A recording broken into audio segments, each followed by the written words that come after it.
2021 to order. And can we start with the Pledge of Allegiance, please?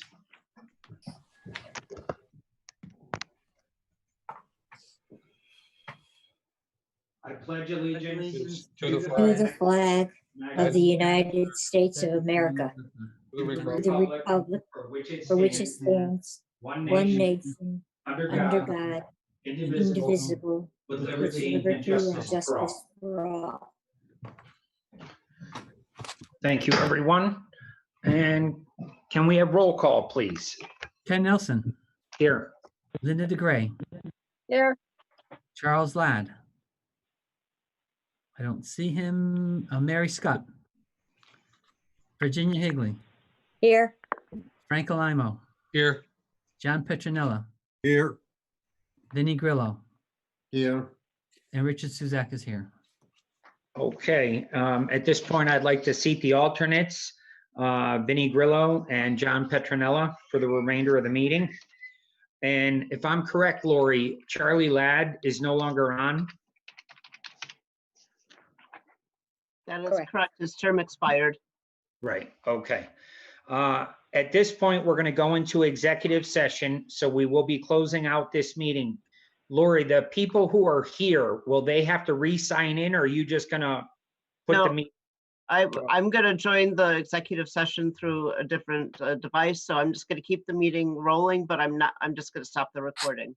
So you Okay. can all stay on and So we'll be back. all commissioners need to X out of this meeting and then sign into the executive session meeting. We shouldn't be too long, and we'll be right back. Thank you.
Meeting, we adjourned the executive session at 7:25.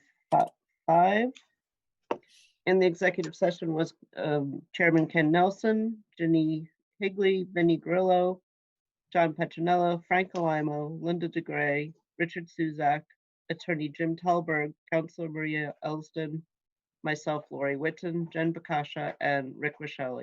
No motions were made and no votes taken. Thank you. Okay, moving on to staff reports. Town attorney report. I do not see Jim tonight, so moving on to approval of minutes, December 10th, Do we want to take 2020. roll call just to see who's here again? Sure, Uh, go ahead, Rich. Ken Nelson, Here. Linda DeGray, Here. Virginia Higley, Here, Frank Alimo, Here. John Petronella, Here. Vinnie Grillo, Here. and Richard Suzak is here. Okay, and just as a reminder, alternates Vinnie Grillo and John Petronella will be sitting for the remainder of the meeting. Moving on, approval of minutes, December 10th, 2020, regular meeting. Can I have a I will motion? Make a motion to approve the minutes of December 10th, 2020. second, Motion's made and seconded. Any questions, comments, or concerns? Changes? Okay, seeing none, all in favor, say aye. aye. Opposed? Abstentions? All in favor, 7-0. Okay, moving on, public participation. If there's anybody out there who would like to speak to the commission about any issues that are not on our agenda, please speak up at this time. Anyone? Okay, seeing none. Bond releases. Public hearing 2479, River Overlook, Jesus, sorry.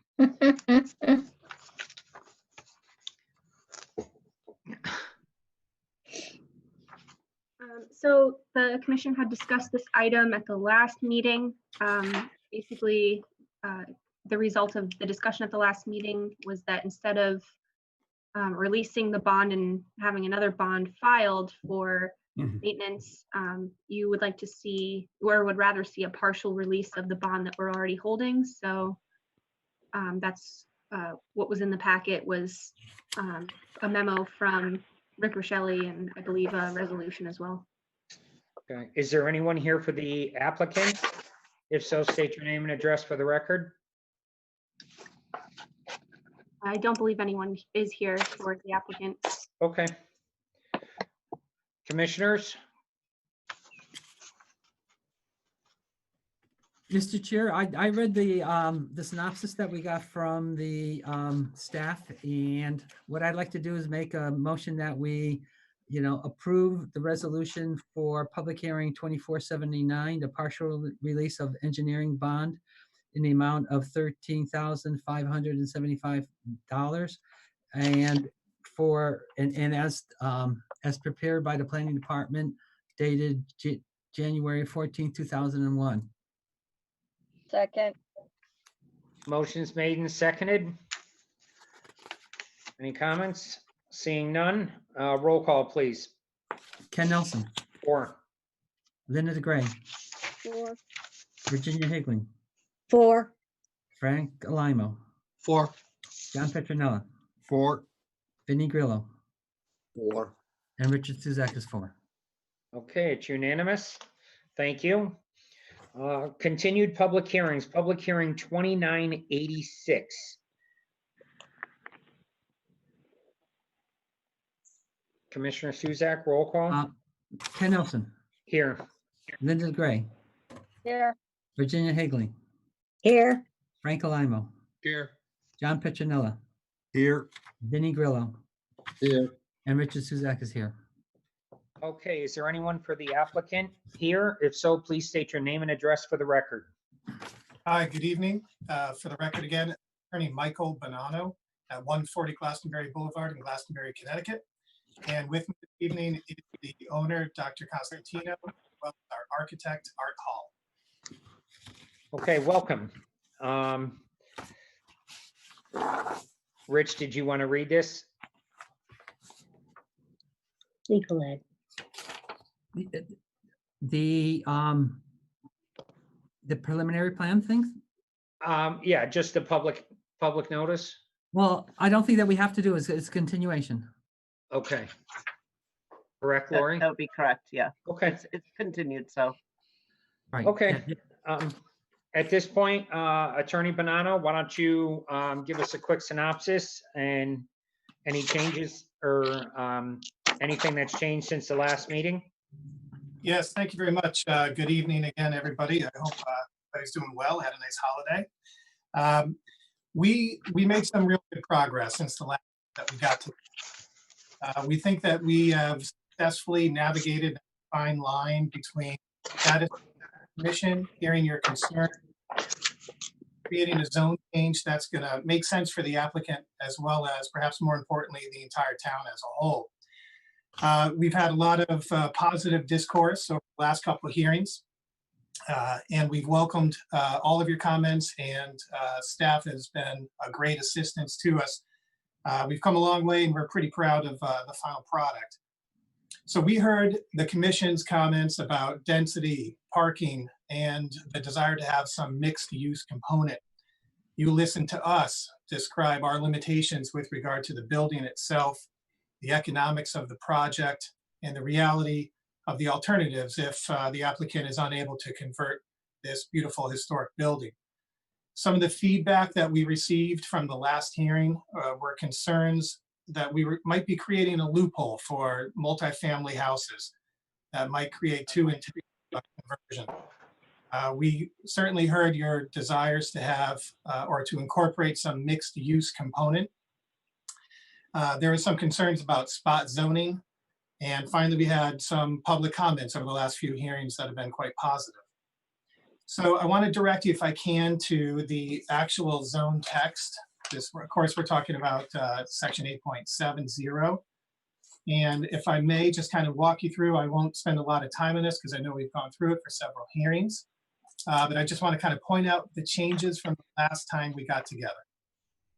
So if I may, 8.70 subsection A, we took out the word underutilized, because I know that even Attorney Mark Surratt said that there may be some ambiguity in that.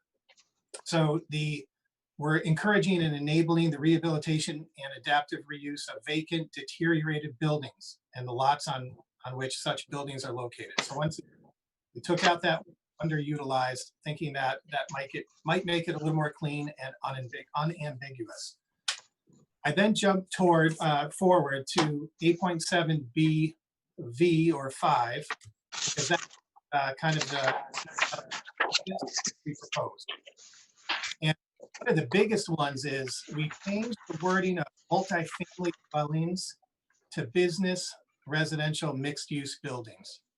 So we are incorporating, we're saying that the conversion of these existing non-residential buildings to business residential mixed-use buildings, so not just multifamily.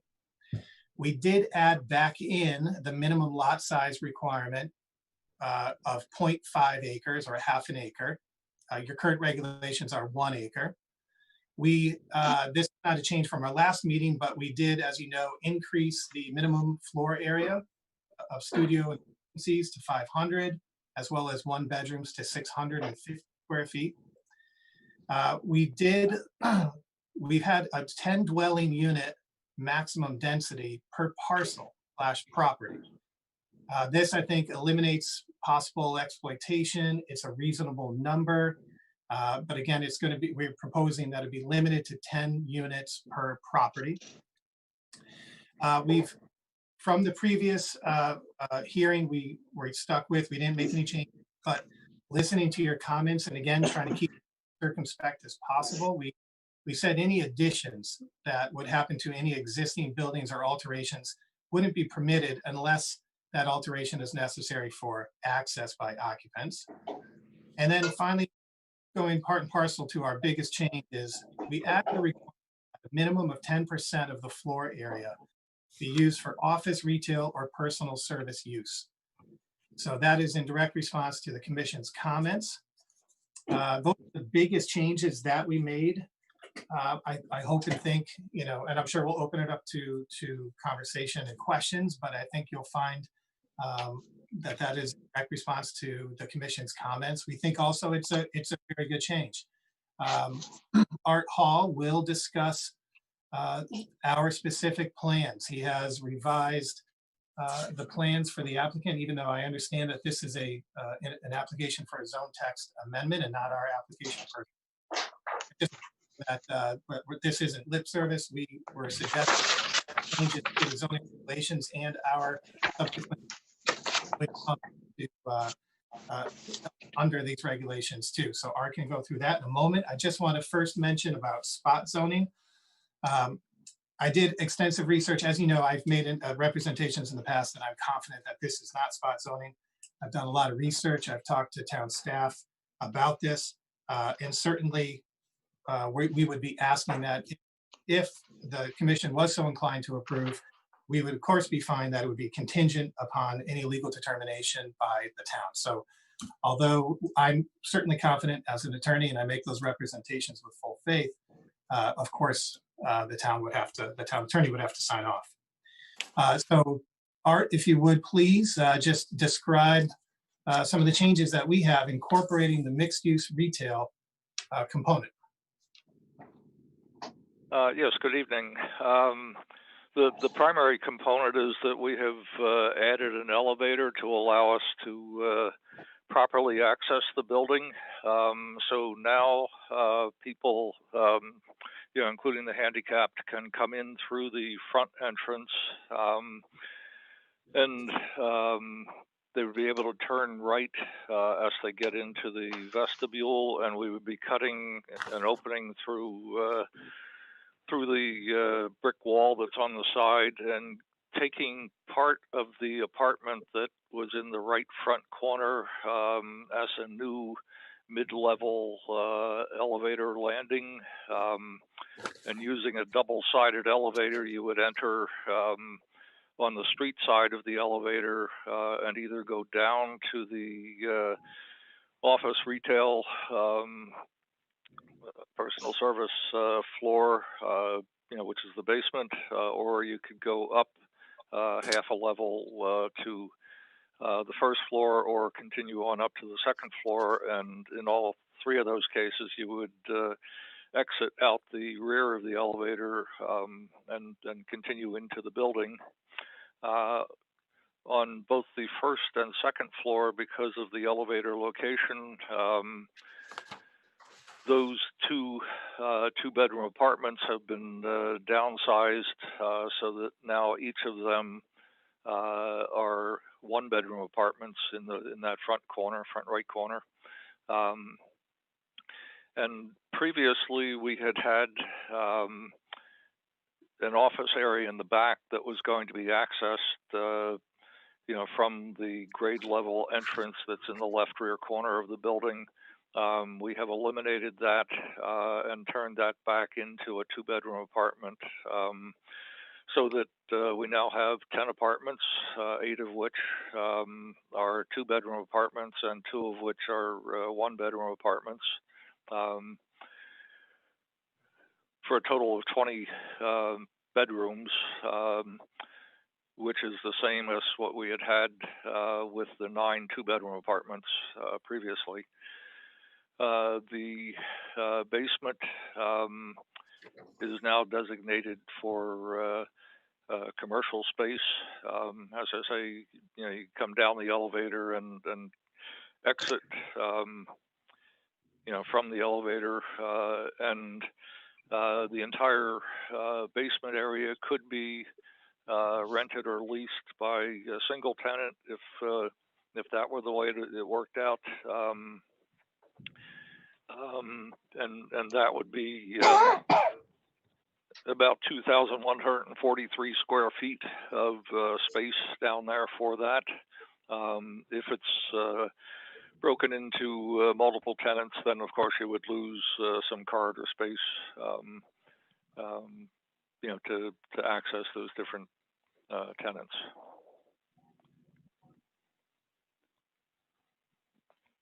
Are there any questions? Commissioners, anything? Again, I think it's a step in the right direction in terms of, you know, I looking at it, you know, they added some retail, you know, they maintained their bed count in terms of, you know, the bedrooms and the apartment. And I think they've taken on some added costs, you know, providing an elevator for, you know, the access, you know, for the different floors and to get people around. And, you know, I think that, you know, it seems like a good fit. In terms of, you know, I also, you know, was thinking about the spot zoning and the only thing that I would have to say is that, you know, to me, spot zoning would be that you're changing the zoning because of a particular, you know, new construction that you're going to be doing. You know, what we have to realize is that this existing building has always been there, and that we changed, you know, the zoning around it so that, you know, it no longer fit into something that was reasonable for adaptation of that particular building. So right now, what we're doing is we're really going back and we're looking at our zoning and correcting our zoning such that it allows for, you know, the use of this building in a way that it will preserve the building, you know, rather than have it, you know, torn down and deteriorated. So, you know, I think that, you know, I think it's a step in the right direction, and I definitely could support this now.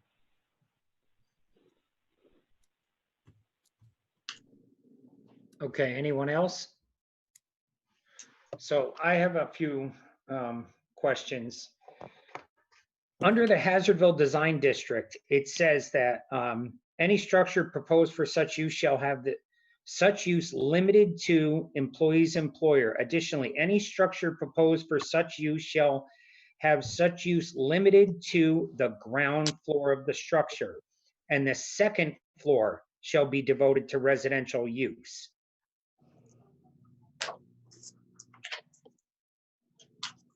And then, what is our minimum square footage for an apartment? 600. 600. Mhm. So the studio apartment section would have to be removed because that's 500.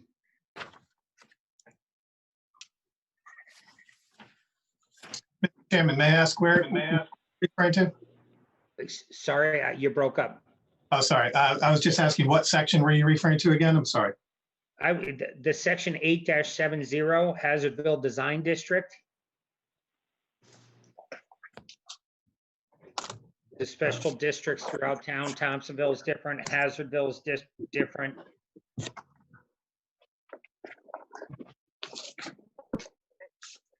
Mr. Chairman, I believe we were just wondering where you were reading from. So I think you're talking about home occupations and home professional offices.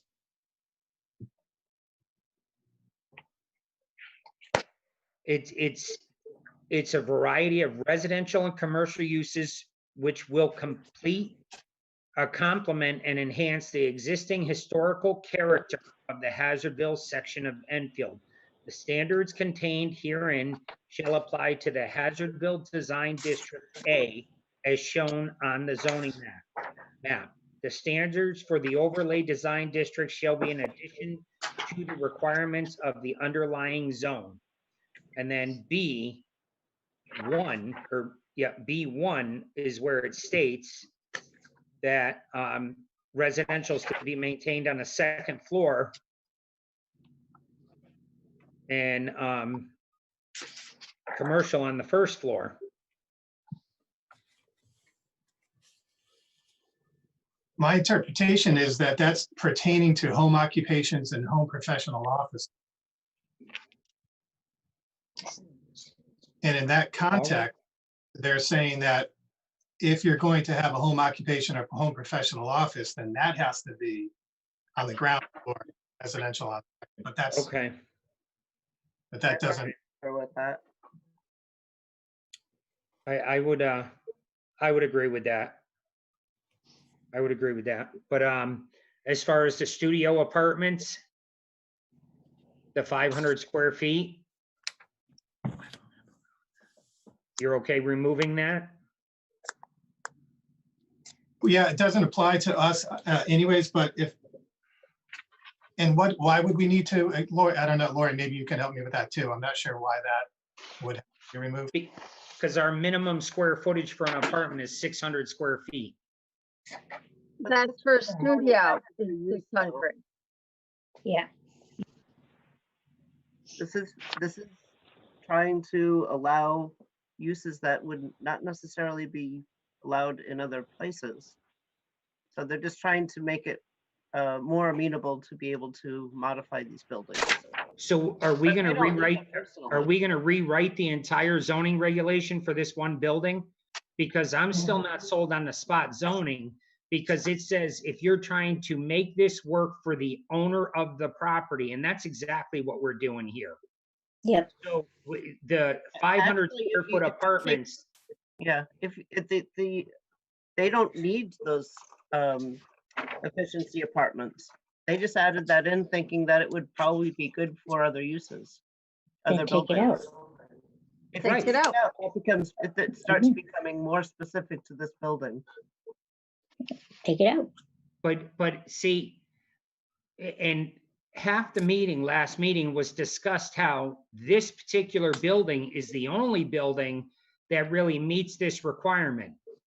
So now we're trying to add things into the regulation for other buildings. Have we found other buildings that meet this requirement? The churches could theoretically utilize this. I forget the name, St. Mary's and United Methodist. Theoretically, if they were to close, they could possibly use this. Right. But for the record, Mr. Chairman, no, we do not object if you want to eliminate that square foot minimum for the efficiency that's okay. And if I may just point out again about the spot zoning, that it's not, the focus isn't on whether it affects one or just a few properties, but the critical component is whether the change is in compliance with the comprehensive plan, whether it's in harmony with the comprehensive plan. That's what's critical. If it is, then it's not spot zoning. Right, okay. Can you explain to me how this is in harmony with the plan? Sure, it is because I know that the plan of conservation and development, as it pertains to this district, they want to encourage the use of rehabilitation of our historic structures. They want to add a component where it serves the public. It adds critical housing needs for people in the area, especially now that we've added a mixed use component, a retail component. It's saving and preserving a building, historic building. I think that's entirely within in harmony with the plan of conservation and development. Okay. And then another thing that I noticed is missing, when we originally approved this a year or so ago, we were told about all these great improvements that were going to happen to restore this building. And as we know, nothing has happened since. So can you submit a plan of action on how you're going to address the restoration needs of the exterior of this building before a CO is issued? Yes. And if Dr. Costantino, if you want to jump in, you may, or Art too, because I know that you guys have been working on that. But I think it's important to understand that we came before you last time with a special permit application. And since then, we haven't been able to use the property. Dr. Costantino discovered he actually paid a consultant to figure out what would be the best use of the property. And it wasn't that. It was to convert it to residential units. And so during that time, he hasn't been obviously making any money on this, no profit. In fact, without getting into his personal finances, this has been a problem for him. And because he's unable to use the property and develop the property in the right way, it's been stuck in this state of purgatory, if you will. Certainly motivated to get going with the project and here. That's why we've been working so hard on it. And I'm sure, not to put words in my mouth, but yes, we would be happy to present action plan. I know that historical, but get different grants. He's been working with me and Art for a long time, as well as the consultant. He's ready to go. He's very excited to go. That is not lip service. That is genuine and sincere. Okay. And you're willing to have that work done before the CO is issued for the first apartment? I believe, yes. Okay. Commissioners? Commissioner DeGray. After rereading this with the changes, I would not have a problem moving forward as long as that 50 square foot studio apartment was taken out.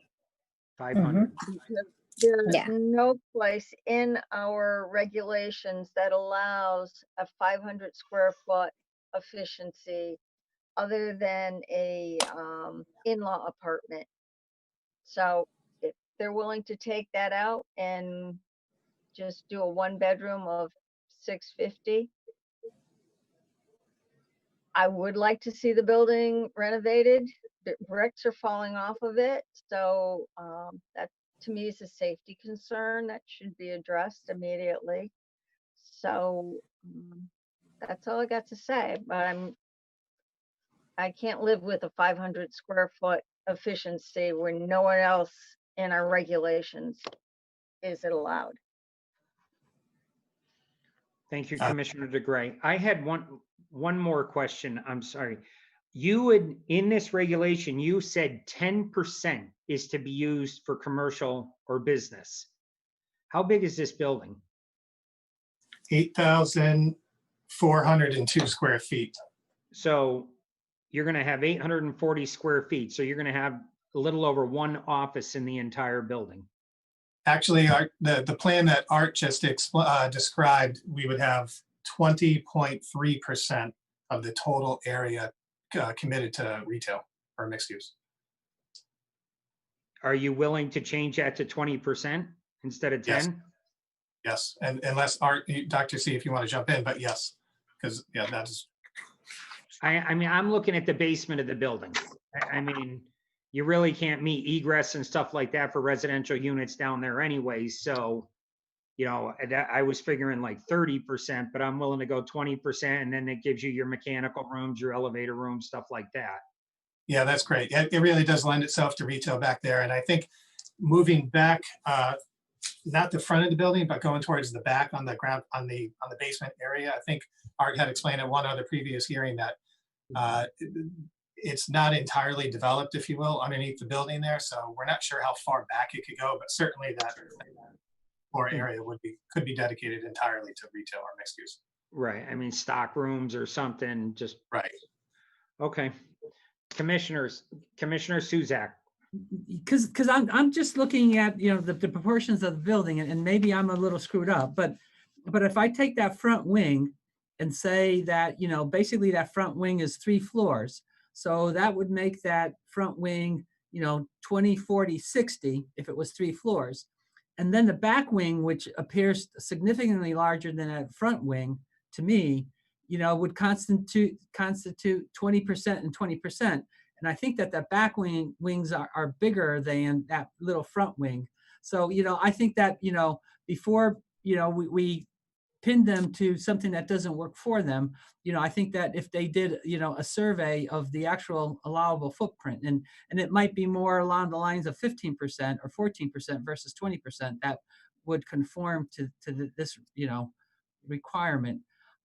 So, you know, I before we sort of pin them to that, I think that, you know, we should make sure that the number that we use would be in harmony with, you know, the potential use of this building. And like I said, I'm just looking at it conceptually, the big picture. And to me, the big picture looks like that rear wing is significantly bigger than this front wing, and nowhere are they going to be close to being equal. So I just want to throw that into the pie where, you know, I don't want to pass a regulation and have to change it again because of the fact that, you know, we do a calculation and somehow it doesn't work. Is there a basement space under the rear wing? No. No. Yeah, Art, I don't know if you can jump in there, but I found this on the web. you First, there did are do basement space under the rear. Sorry. Sorry. Surrey. I'm sorry, what were you asking, Mike? Just to go through the calculations, if you will, as to how you came up with the 20% and that we feel we can live with that. And then at the back of the basement going back, that's really not quite usable given the, I don't know if it's part dirt floor, et cetera. Yeah, the 20% really was comparing the usable square footage for the commercial space to the total of the apartment spaces. So it does not represent 20% of the hallways upstairs. So really 20% probably, depending on exactly how you calculate it, 20% may be pushing it. 15% would, would be probably a little closer to what it really is. Could you explain the basement area too? Not just the front, Pardon but me? going, I'm sorry, what are you asking? I know we've discussed about the basement itself, right? We've got the front part of the basement, which is close to the road. And then as you move back towards the parking lot, the entire basement isn't quite usable, right? No, the building was built in two pieces, at least two pieces, possibly three. And the rear, more historic part does not generally have a basement under it. In the very back area, there's a boiler room, which is, a really ratty little space that is not usable. And everything in between is a partially excavated dirt floor area that you can just barely walk through the center of it to get from the boiler room in the back out to the most modern area out in the front, where which is a full usable basement out in that area. Okay, so thank you. So I guess I appreciate Commissioner Suzak's comments with regard to the 15% versus 20. So although it sounds like we might be able to squeeze out the 20%, it looks like 15 would be the safer number, if that would be acceptable. I believe 15 would be a better number. Again, depending on how you count the area for the apartments. If you only count the area of the actual apartments, not the circulation areas upstairs, then it would be 20%. But if you include all of the hallways and everything, it would be, probably more like 15%. Thank you. Okay, any other commissioners before I open it to the public? Attorney Bonanno, would you like to add anything before I open it up? No, thank you very much. Okay. At this time, is there anybody in the audience who would like to speak in favor or against public hearing 2986 for the conversion or zone change for Hazardville? If so, please state your name and address for the record. Going for the first time, public hearing 2986 for a text change amendment. Going for the second time. And going for the third time. Seeing none, how would the commission like to proceed? Mr. Chair, I'll make a motion that we close public hearing 2986. Motion's made. Is there a second? Second, Second, Motion's made and seconded by Commissioner DeGray. Roll call, please. Ken Nelson, 4. Linda DeGray, or Virginia Higley, 4, Michael Limo, 4. John Petronella, 4. Vinnie Grillo, 4. and Richard Suzakis. Okay, Okay, Mr. Chair. all I'll in make- favor of closing the public hearing. How would you like to proceed? Mr. Chair, I'll make a motion that we approve the text change for public hearing 2986 for section 870 Hazardville Design District with the version prepared dated, I guess, January 8th, 2021, with the modifications we discussed. And I believe the modifications are such that we're going to be removing the efficiency studio apartment of 100 square feet from the minimum allowable floor area. And we're going to change section 5G, the minimum floor area of the building used for office, retail, and personal service use shall be 15% instead of 10. And a restoration plan is to be provided to the town and accepted. Correct. And that's an added provision. Yes. Second, The restoration plan is to be added to the town for review prior to the issuance of any, certificate of occupancy.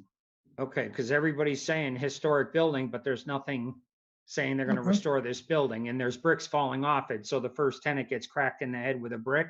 It's not going to be a pretty sight. Mr. Chair, Okay, yes. just really quickly on that condition, that might be better suited for when they come back with a special permit to get approval to use the building. Well, I would agree with you, Jen, if we were to isolate this to the one particular building, but we're not. It's the underdeveloped historic buildings that we're trying to do this with. So that condition should be on every building. If somebody wanted to take Higgins before they tore it down and do this, there should be a plan submitted to the town for restoring the building. Okay, so you want that as part of the language that's in the amendment. The Hazardville Institute, same thing. If that ever turned over, Yeah, so do you want it in the text amendment language itself? I would say yes. Commissioners, what do you think? Yes, I agree. agree. Be 5H. Yep. Okay. Okay, thank you. Okay, roll call. Ken Nelson, Against. Linda DeGray, 4, Virginia Higley, Against, Frank Alamo, 4. John Petronella, 4. Vinnie Grillo, 4. and Richard Suzak is 4. 5 in favor, 2 against. I believe the motion passes.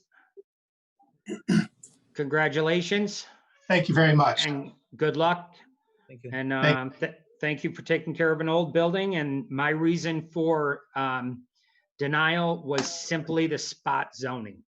I just think we're opening a can of worms. I understand how everybody has their interpretation of it, but to me, it's pretty black and white. One building in the middle of an area that has a particular zone.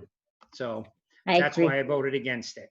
But I wish you the best of luck. Thank you for taking an old building and trying to make something useful out of it. And anything the town can do to help you, please come forward and ask. Much Thank you. appreciated. Thank you guys very much for all your patience. Thank you, sir. Thank you.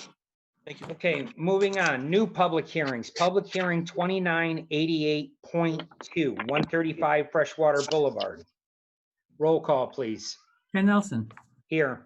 Linda DeGray, here, Virginia Higley, Here, Frank Alamo, Here. John Petronella, Here. Vinnie Grillo, Here. and Rich Suzak is here. Okay, is there anyone here for the applicant? Let me read the notice. The Enfield Planning and Zoning Commission will hold a public hearing at its regular meeting on Thursday, January 14, 2021 at 7 p.m. online for public hearing 2988.2, 135 Freshwater Boulevard, application for the modification of a previously approved site plan and modification of the conditions of approval, Hart Zitto Investments LLC and South Meadows Number 9 LLC owner applicant, map 56, lot 24, IP zone. Thank you, Rich. Is there anyone here for the applicant? If so, please state your name and address for the record. Yes, good evening, Mr. Chairman, members of the commission. My name is Dave Ziax. I'm with F.A. Hesketh Associates, and we prepared the site plan for the applicant. Online is Sean DeBella representing the applicant, and there's a representative from Mobile Mini, who would be the tenant that was, for the new building, and that's Carlo Walgreen, I believe, is online as well. Very quickly, back in November, there was a public hearing conducted, number 2988, and the commission approved the use. I have some plans here, hopefully come up.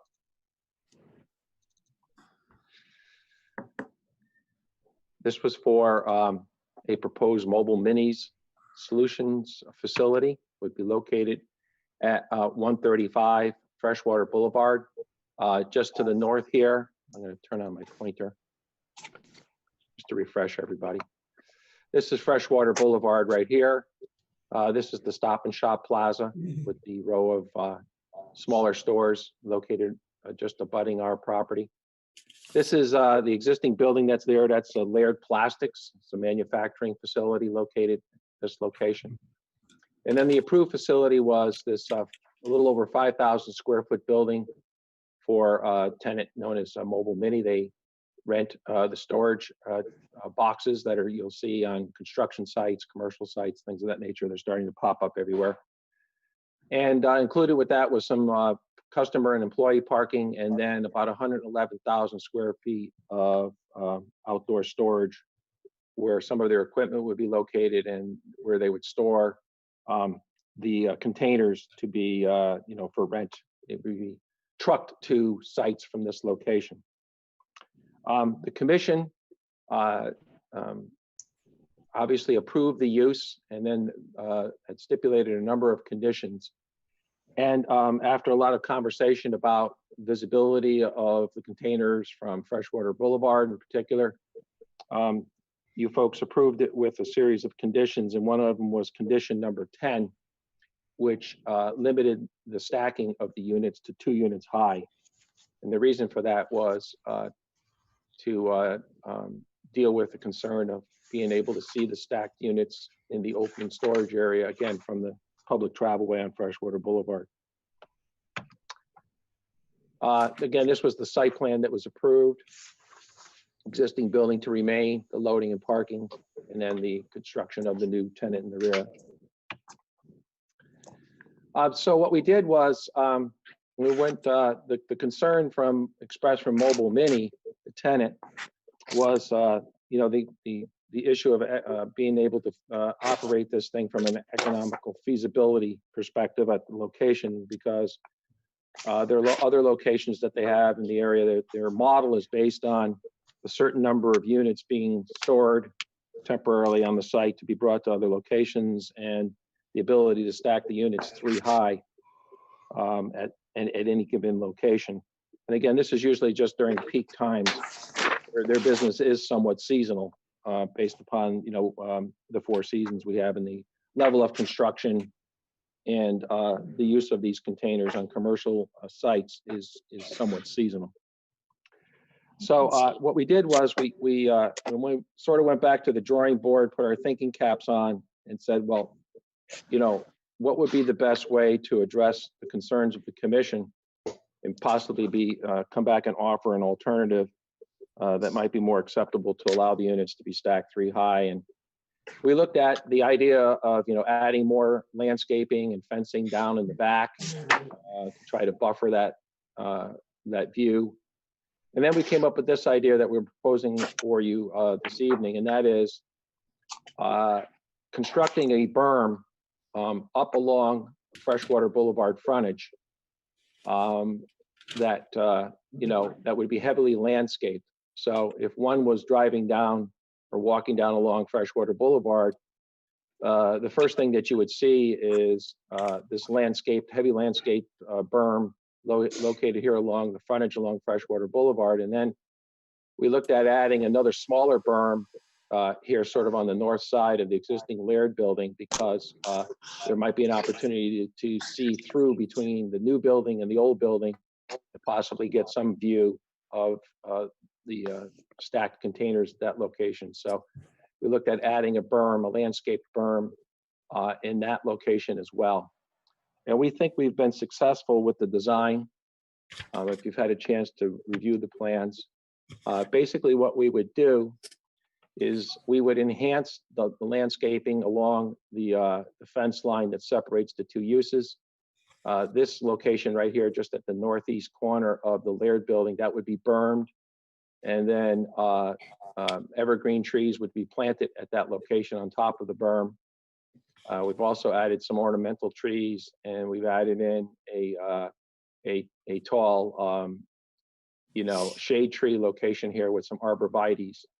So we really think that we've got this view, any possible view that you would have from Freshwater Boulevard between the two buildings, well blocked by the addition of those two features. We already have a condition to add additional evergreens along the proposed fence line and add opaqueness to that fence so that you have a 6-foot high fence that would be opaque, and then landscaping near the in front of the fence. But the real added to the plans is this heavily landscaped buffer and berm area that would be located along Freshwater Boulevard, and this would be a mix of large evergreen trees. We have, if you had a chance to look at the landscape schedule, you'd see we have different types of firs. We have spruces. We have some white pine, and our landscape architect has really come up with it. It's a design that has really 3 levels. You have actually it's 4 levels because we would be adding in 3 new trees to complement. There's a very large tree located right here presently on the site, and then there's another large tree up over here near the driveway. Those would remain, obviously, but we're adding 3 new street trees that would complement those 2 for a total of 5. And then we have this row of mixed evergreens, and then in front of the evergreens we have some larger shrubberies, and there's some flowering shrubberies mixed in there, seasonal shrubs that would add some color. And then in front of that, closest to the right of way, would be the smaller shrubs. So we sort of step up to not only add just a wall of very large evergreens as a buffer, but to also add some other aesthetic treatment to this with different types of smaller shrubs and flowering shrubs and deciduous shrubs. So I think what that will do is that will accomplish is that anyone driving either north or south, as you come up from the south, this is all wooded down in this corner. Anyhow, this berm would tie into that, the existing tree line at that location.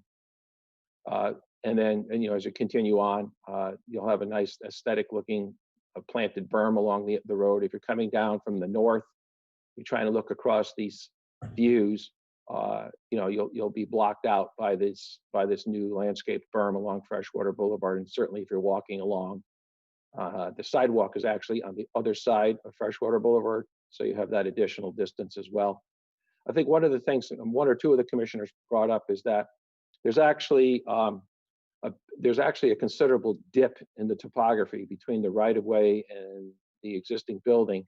And what this plan does is basically, in creating the berm, is it fills in that gap and elevates this area above the right-of-way line, so that when you put in the evergreen trees and all of the plantings there, they're higher than the existing roadway at this location here, and then it blends into the grading around the existing layered building.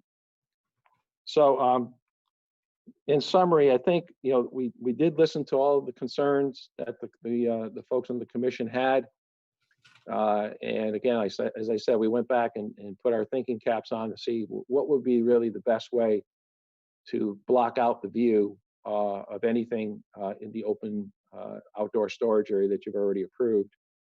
And we really feel strongly that doing this, will serve to block that view, and it'll also add a lot of landscaping interest along this section of Freshwater Boulevard, which is basically just mowed grass with that one, premium tree located there. It'll do a good job in blocking the existing area that Laird has on its north side, and just add some landscaping interest along Freshwater Boulevard as you're traveling along, either by foot or driving in your car. I think at this point, what I'd like to do is maybe have our representative from Mobile Mini say a few words regarding their situation. Hi, I am Carla, Senior Director of Real Estate for Mobile Mini. And as Dave mentioned, yes, we lease steel shipping containers. We've been in the Hartford market for many years. And we have been looking for probably 2 years now to move. And this has been, our best solution so far. It's been definitely a very long process. you know, we feel like this location is really great for us. And, you know, we would be a community partner for a really long time. We're usually at our locations for over 20 years. I mean, we're there to stay. Like I said, we have 150 locations nationwide. So we're quite a large company. You know, we love this property. It's just that the height restriction piece is kind of what is holding us back. Our business model is based on, you know, the operations being able to stack all those containers 3 high.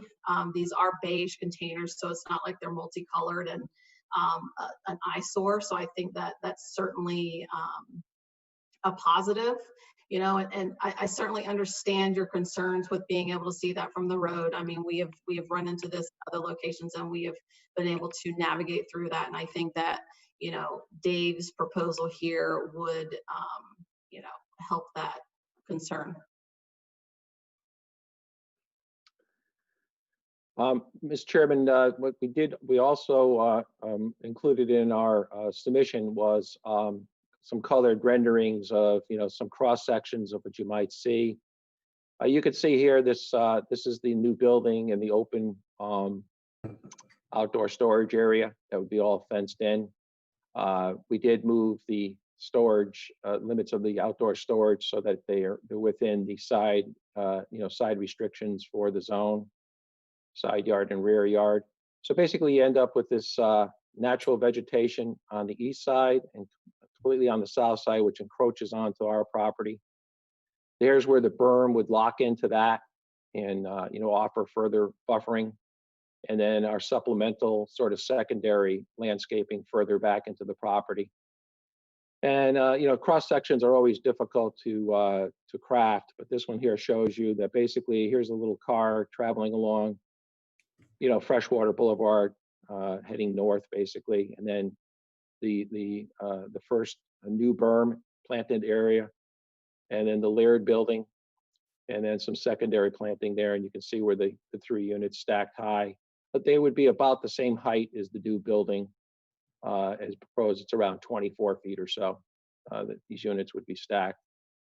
And here, as you're coming up from the south heading north, and you're just getting through here, you can see where the existing vegetation line is.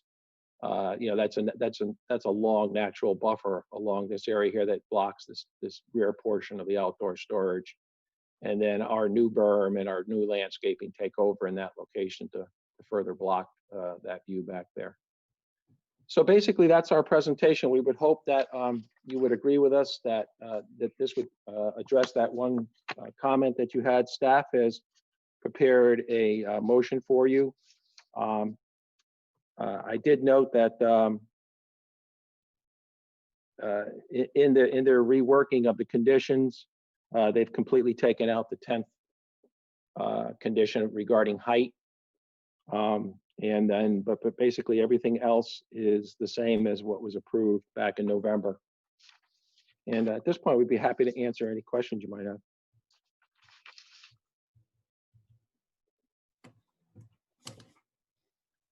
I do have a question. And yeah, I'm looking at this, and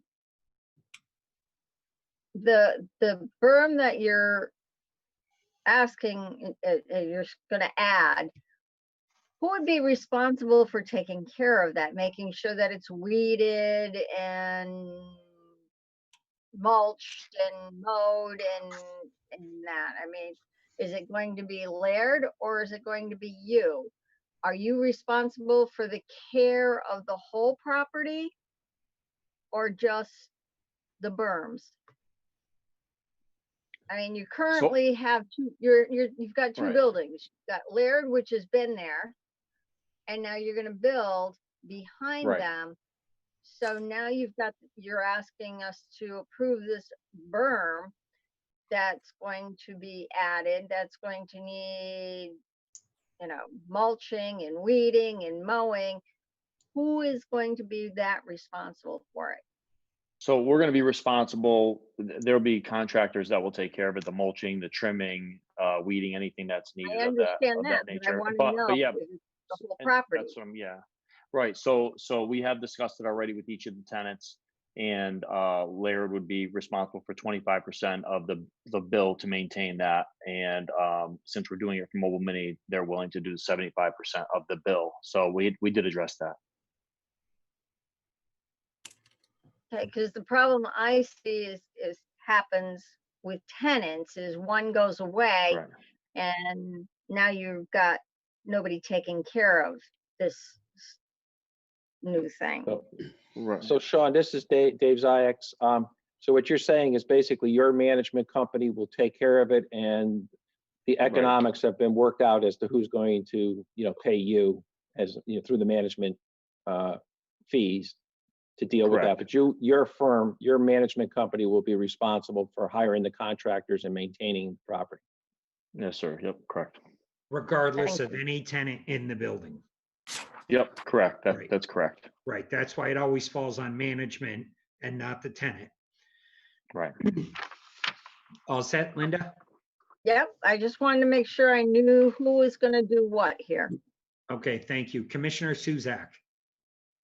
Again, I would like to reiterate that, I am not for this project in terms of, I think that, this project doesn't even fit in our regulations. Our regulations indicate that the maximum outdoor storage area in an industrial zone is only 20%. And I believe that they're using, 80 or 95% of their land for storage. And I think that that's a definite violation.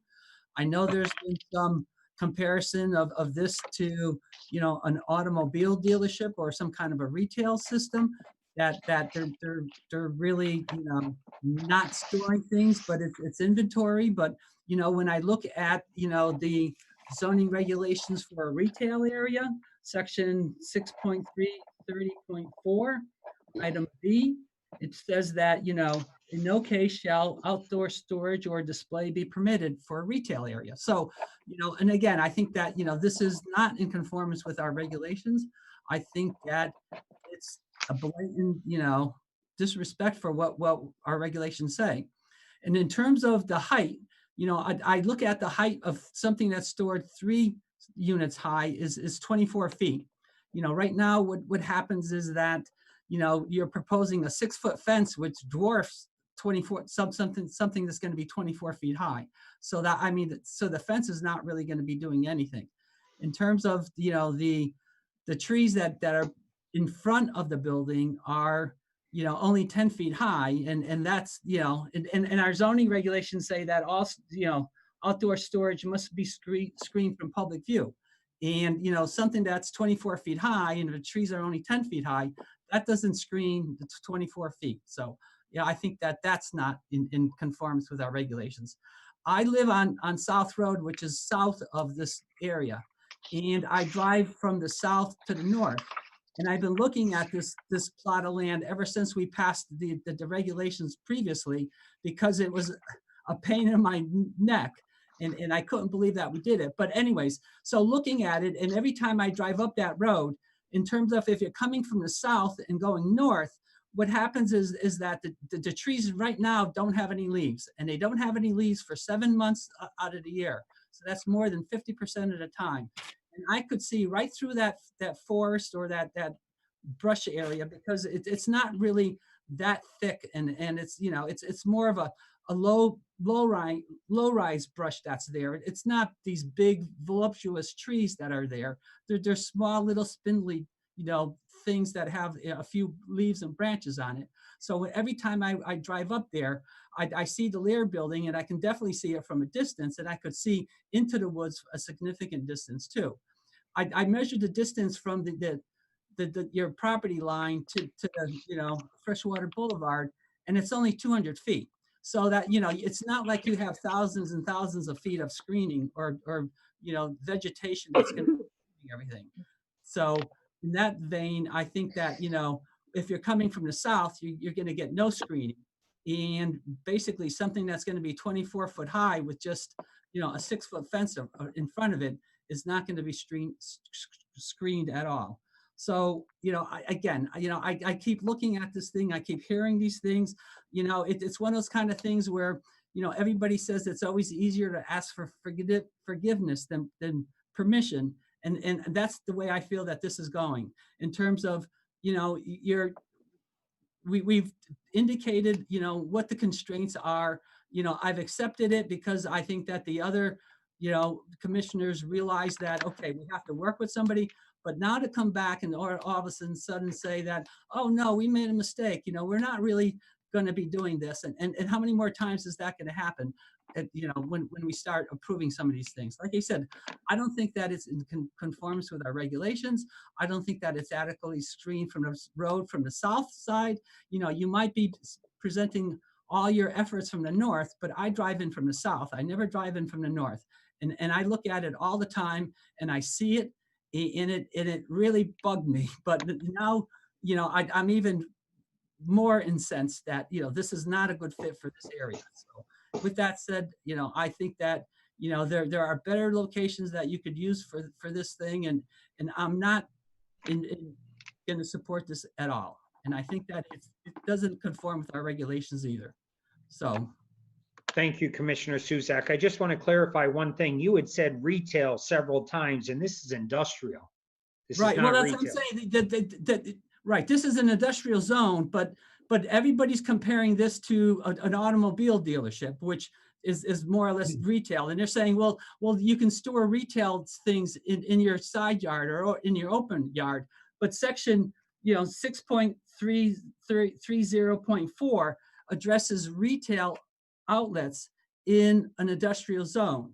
I understand. Okay, I understand that. So basically they say you could have a retail outlet in an industrial zone, but you cannot, in no case, have outdoor storage for that retail in an industrial zone.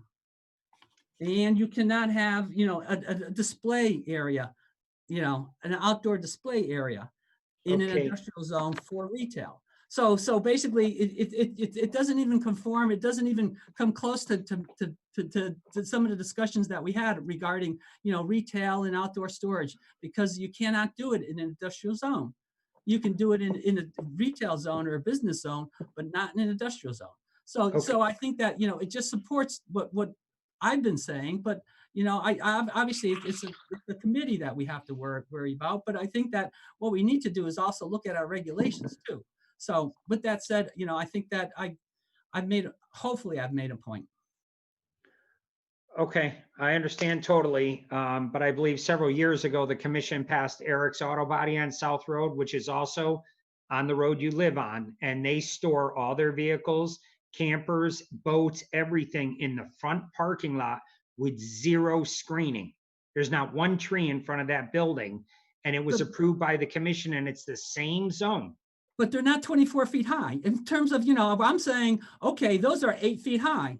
They're not 24 feet high, you know, and that's what we're looking at right now. Right now we said, okay, we're even giving you 16 feet, which is more than 8 feet. Most trucks aren't more than 12 feet high.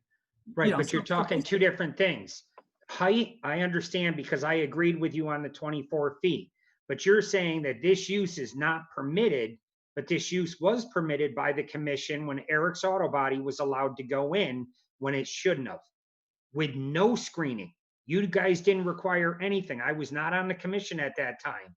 And they store everything out front, an impound yard, all of them, they're stored. Impound yards have to be screened in, but Eric's Auto Body right down the road, Rich, you guys. Yeah, but it's not 100% of their area. They have a significant area that they have. So if they had 10 acres over there and they're only using, you know, 20% of that 10 acres, that's a different animal. Right now, they're using 100% of their outdoor storage area. So you have to compare the percentage of that area versus, you know, the entire area.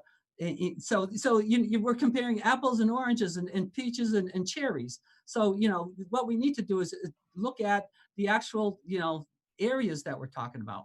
And I think that they met the areas that we were looking at. So, you know, as long as you meet that area, if they were only at 20%, I would say, oh yeah, you can do it. But they're at that 90%, 95%. So I think that, you know, you have to look at the percentages, not necessarily, you know, the usage. And you know, at 20%, I say fine. It's acceptable to me.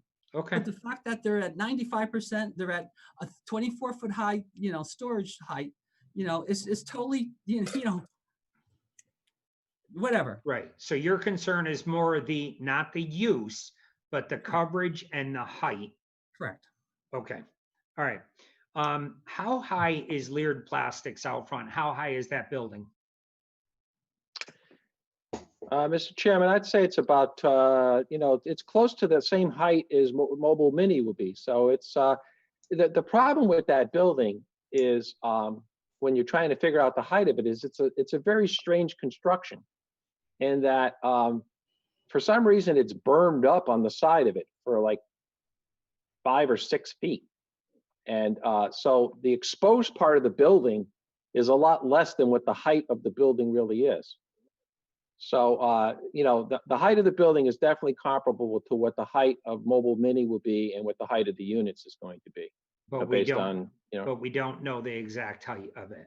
I do see I where would- you're, I see where you're Yeah. talking about the berm, and it looks like maybe they had a frost protection issue and they just burned the soil up against the foundation to eliminate Well, that. yeah, you know what else, Mr. Chairman? I'm not sure. I was talking to a couple of the guys in the office too. We've been working in town for like 35 years.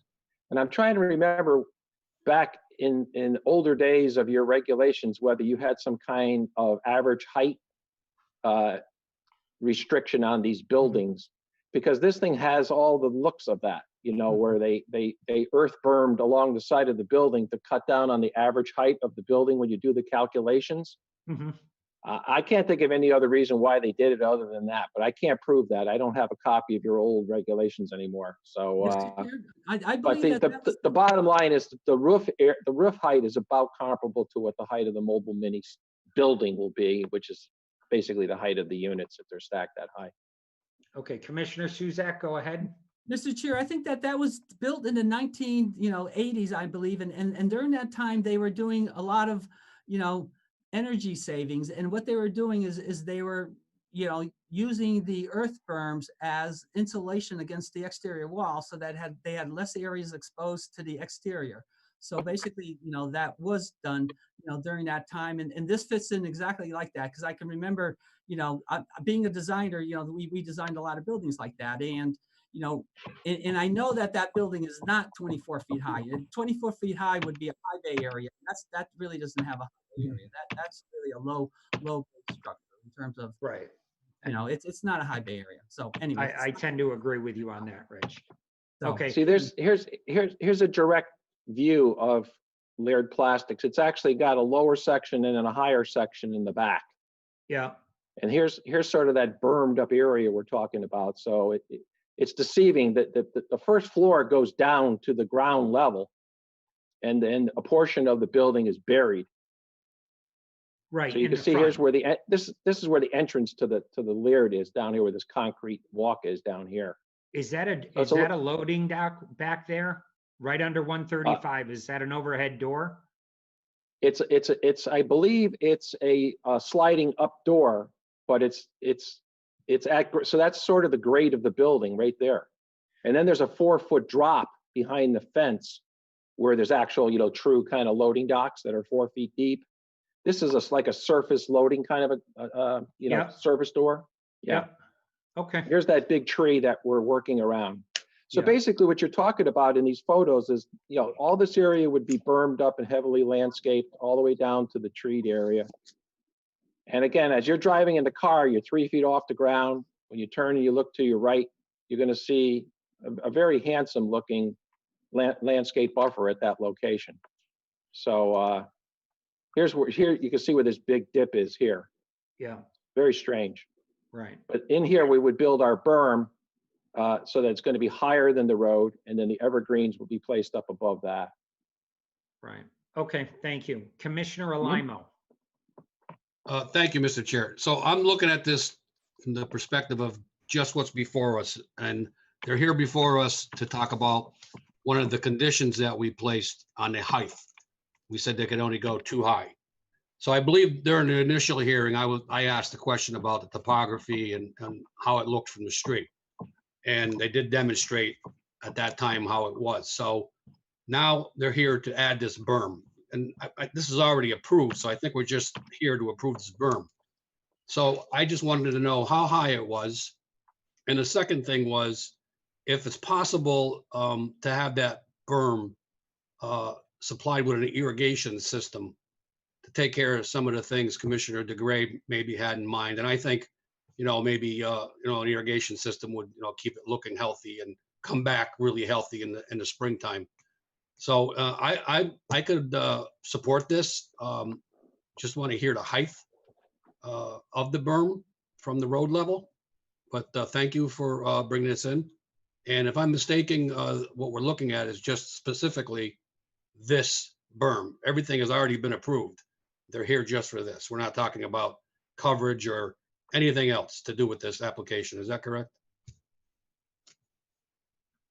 Well, you can make a condition of approval for this and do whatever you want for this particular one.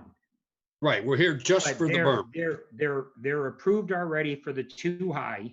Right. But to go 3 high, you can make conditions like conditions you want irrigation in the front. I mean, their evergreens are going to stay green all year long. Right, but there was some other colored stuff, I believe, Mrs. Zayak was talking about, other plantings. That's why I raised that, if it's possible and if it's doable. But I can support this as long as, they're not going to see it from the street. And it is an industrial zone, and I'd like to see this go through since we've already, it's already approved and ready to go. But if this can demonstrate that it's going to take care of the issue of seeing that third container, and if we can get it to look nice and pretty, I'm all for it. Thank you, Commissioner Limo. Commissioner Higley.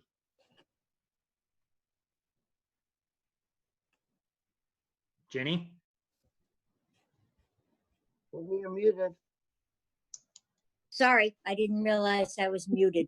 I agree with much of what Rich said about how they came before us and they asked for 2.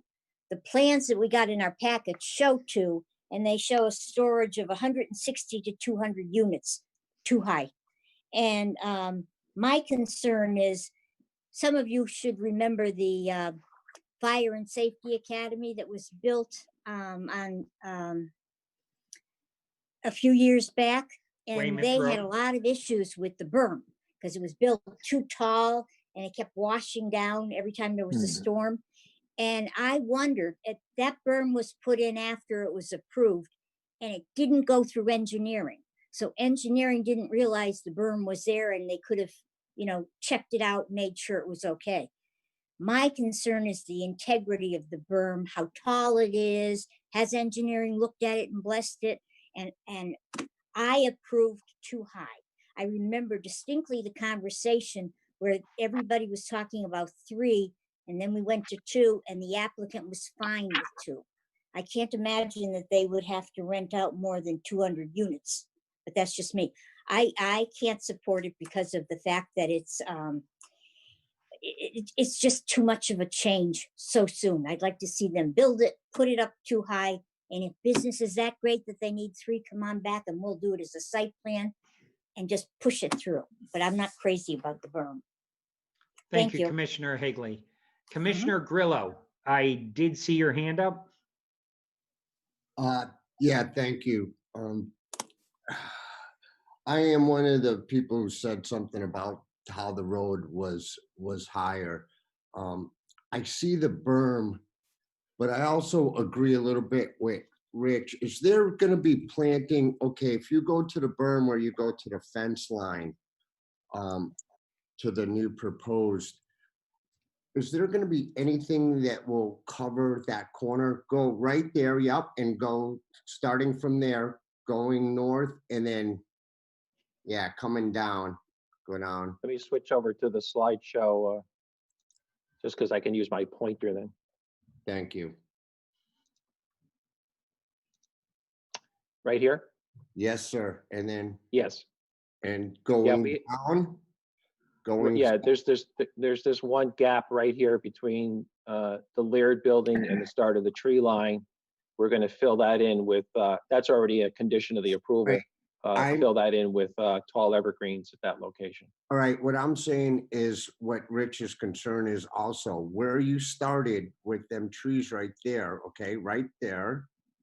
Yes. That whole green area that follows the property line, Rich is absolutely right, because this has been bothering me too. You see right in there, so your berm, to be honest with you, coming from the south is actually gonna do nothing to cover that whole side right there, just so you know. That berm's only gonna work unless you're sitting right in front of your building. Beautiful berm, I like the idea. I know what you were going with it, but that's not gonna work unless you wrap that corner and go down the side of the property, period, to hide anything that's gonna go to 3. So just throwing that out there, just the berm you have there, that's not gonna hide what Rich is trying, what Rich's Commissioner Suzak is trying to explain to you. That's just not gonna work. It's gonna hide the building, but wasn't our concern. Thank you, Commissioner Grillo. Commissioner DeGray. Wait a minute, I got to unmute myself. Okay. Here's a question, and you're telling us that this is a seasonal business. So what season will we be sitting looking at 3 high containers? In the winter when construction is really slow, which then presents a whole different outlook on this, or during the summer when everything is lush and green, you may have three high because you're moving them out. But then winter comes, they all have to come back. So now they're stacked 3 high, and then we're really going to see them. We have to live with this every day, the people that have to travel that road and live here. You're coming and going as employees. So that's my question. When is this your busy season, and when is your slow season when we're going to see these containers stacked 3 high? Carla, can you speak to Carla, are that? you there? I can, yeah, I can answer that, and our branch manager Peter's on the phone as well. So our seasonal time is our busiest time. So when you think about all the trees being bare, that's when the least amount of containers are in the yard, because those are all at seasonal retail facilities. And then when we probably have the most units in the yard is going to be more of the spring and the summertime. So, to your point, is the vegetation would be grown at that point to provide more of the coverage. And just to add to Commission's just understanding of the containers too, I don't think it has been touched upon yet, but the containers are not just for construction sites. If you go to like your Target, you'll see they store their retail stuff in there when they have overflow. CVS has them.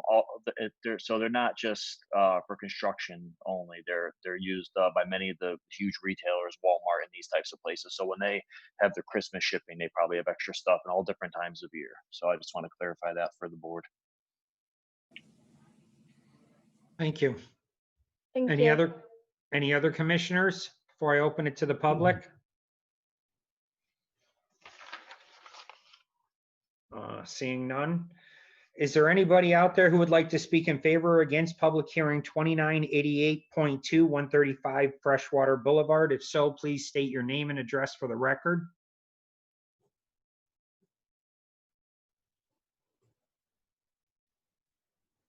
Going for the second time. Public hearing 2988.2. Going for the third time. Okay, seeing none. Didn't we expand the parking to give you more ground coverage so we could try to help you compensate the third container high? Commissioners, am I wrong? Yes. We did. No, you're correct. I'm correct. Yes. So I mean, we did what we could do to get you the same amount of containers without stacking them 3 high. So I kind of gotta go with the commission on this. I wouldn't have a problem if the containers did not go above the front building. So whatever the height of that building is, those containers cannot go over it. That's where I stood then. That's where I stand now. I was the one who came up with the idea about putting more on the ground too high, which should have given you close to what your original number was to try to work with you. I mean, I don't want you to think we're unfriendly by any means. We're trying to make this work. But the commissioners have concerns now, which I have to agree with them. And I just don't want to drive down Freshwater Boulevard and see these containers sticking above lard plastics. It's going to be unsightly. I don't care what you do to try to cover it. It's not going to cover, and we're going to see them. So, I mean, I don't know how the commission feels about if we made that a condition of approval, that they don't exceed the height of the front building. I'm just putting it out there to try to work with them. I tend to agree. I don't think the building is 24 feet high, but the building is very deceiving with the 2 levels, the berms, everything else. So the back of the building could very well be 24 feet high. Commissioners, any thoughts on that? I like that idea, Commissioner Nelson. I like that. Anyone else? And I was just want to keep on the table about the irrigation piece of it. Maybe to Mr. Ziyax. Right. I mean, the berms, everything stay Right. like they're proposing. It's just they can't exceed the height of the front building. I don't know if that's even acceptable to the applicant, but I mean, I would hope the applicant understands we're trying to do what we can do to help you out here. We gave you more ground coverage, which one of the commissioners is very upset about. How does the applicant feel about that? I mean, I appreciate everything and anything the board can do to make this project move ahead in town. Obviously, our biggest concern is we'd like to see Mobile Mini come to town. It just doesn't seem like it's going to work with the 2 containers high. And so I think we could be at maybe 22. We might be at 24 feet there. I'm not exactly sure at the back of the building exactly how tall it is, at its peak. But I mean, even if it's 23 feet and we can't do it, I mean, we won't be able to salvage the project. But anything that the town, that the board can do, I appreciate. How about some screening on top of that building, like you would see if they were screening in air conditioning units, so like make a parapet? No, that's going to look ridiculous. If you're talking about another foot, I'm not saying if you're off by a foot or 2.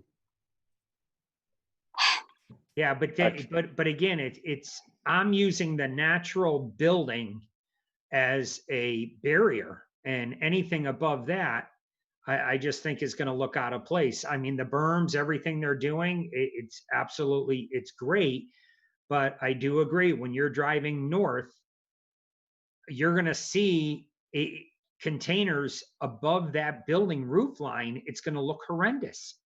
I mean, I'm all for trying to help, but even the applicant's got to admit, if you're looking at that building and you see your containers up above the roof line in the back, it's not going to be pretty.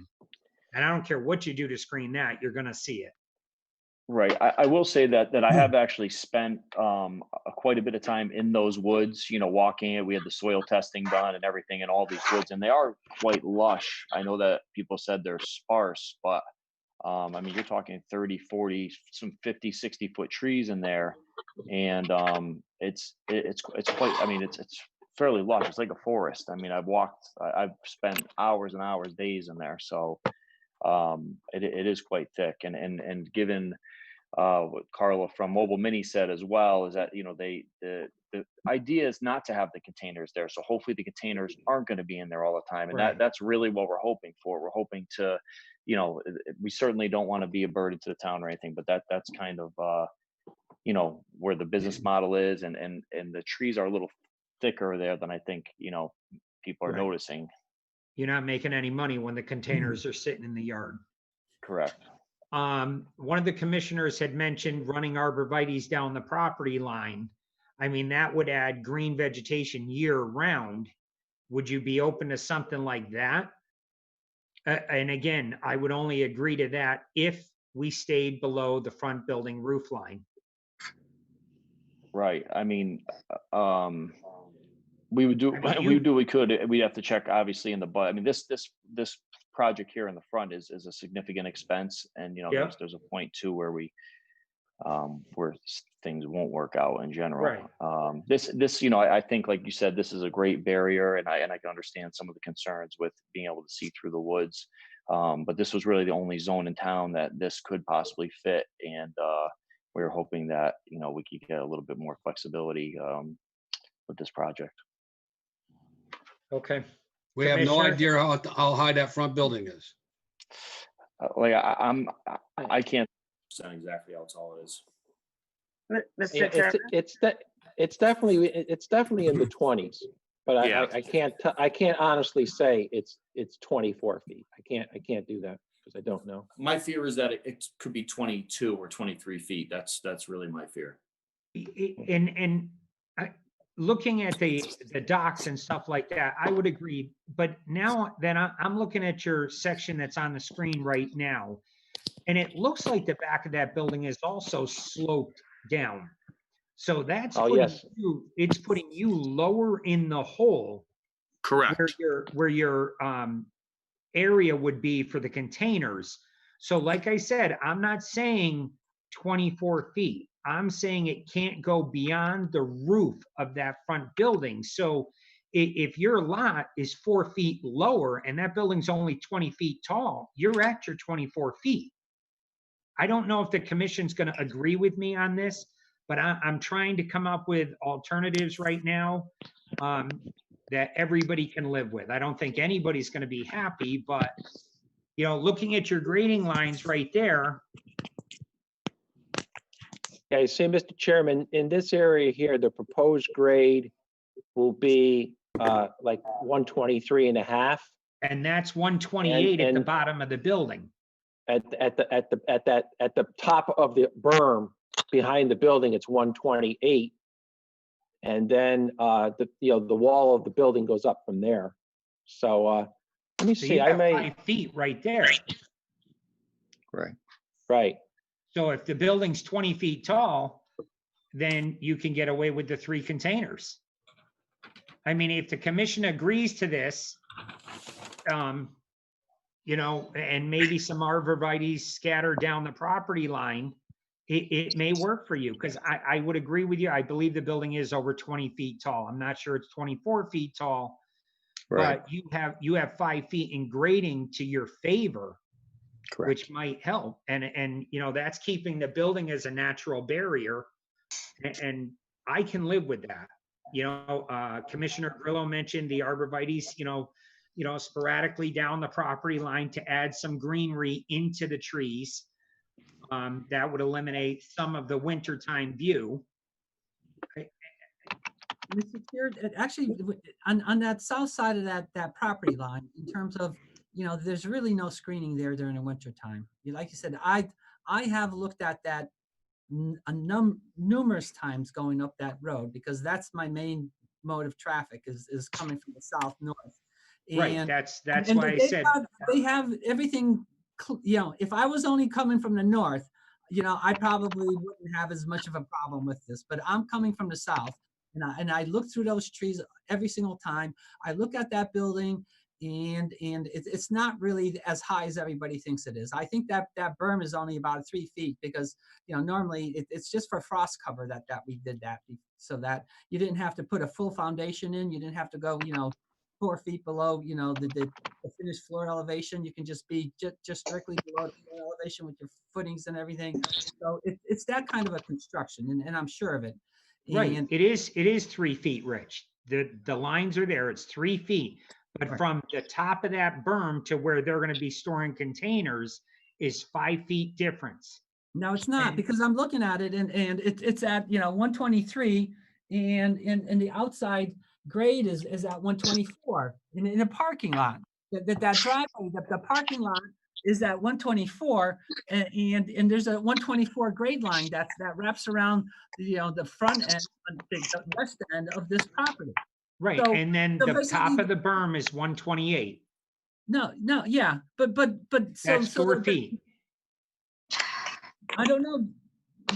Well, That's 4 feet, Rich. all right, okay. So, but that's only 4 feet, but basically, you know, the building's not 20 feet high from there exposed. You know, it's, like you said, you know, it doesn't do anything from the south side. And, you know, basically our regulations say shall be, Screened. Okay, I was discussing arborvitae's down the property line before you cut in on me. So Right. I'm trying to address the south side view, okay? Unless those Trying to trees are see if the- 24 feet high, it's not gonna happen. But then it doesn't happen. But it puts it out there that if the building is 20 feet high, because you don't have that answer either. If Right. they can keep it below the roof line, and I don't know that the commission will agree, and put some arborvitae's down the front, part of the front of that property line to give a natural barrier to blend into the woods, that would solve a lot of the south view. That's what we're discussing. And there is 4 feet different elevation from the top of the berm to their highest point of their parking lot where they're storing those containers. So if the building is 20 feet above the berm, they have their 24 feet and you won't see the containers over the building. It may be only 18 feet, Rich, then it doesn't work for them. Then they have 2 containers or we've tried. But I'm just trying to work with them, put ideas out there for the commission. And I don't know if anybody else on the commission would agree to these. Commissioner Grillo mentioned the arborvitae's down the property line. I don't know if the applicant will accept that. Mr. Chairman, may I comment? Go ahead. First of all, I totally agree that if they're going to put a berm in, it should be irrigated, because I've had a lot of experience with berms, and if they're not irrigated, the plants tend to not do well. But when I was down in East Windsor, we had some height issues with some applications, and we had them go out with the balloons and had them fly the balloons to the height of what the structure was supposed to be. And I'm wondering if that might be something that the applicant could do. One, they could verify the height of the building, especially versus the proposed Speculation. grade. And then maybe Yep. take some pictures with the balloons at a couple spots in the back and show whether or not you could even see them. Yeah, Mr. Chairman, I would agree with Lori, is that, I mean, maybe at this point, we should table the hearing Mhm. and give us a chance to measure the top of the building. I'll measure it right to the inch. And we can talk with staff about maybe doing something with what she's suggesting, you know, a visual thing out there so that you can go out and take a look at it. And just give everybody a chance to think about the whole issue rather than trying to decide tonight. Yes. I'm good with that. Absolutely. I Yeah. just don't like putting applicants off, but I understand. I think you understand the commission's concerns and I appreciate you working with us. And I think that's a great idea. And then that will give us a definite answer and you an answer. Will you be able to pull off 24 feet and stay below that roof line with the existing grade in the back?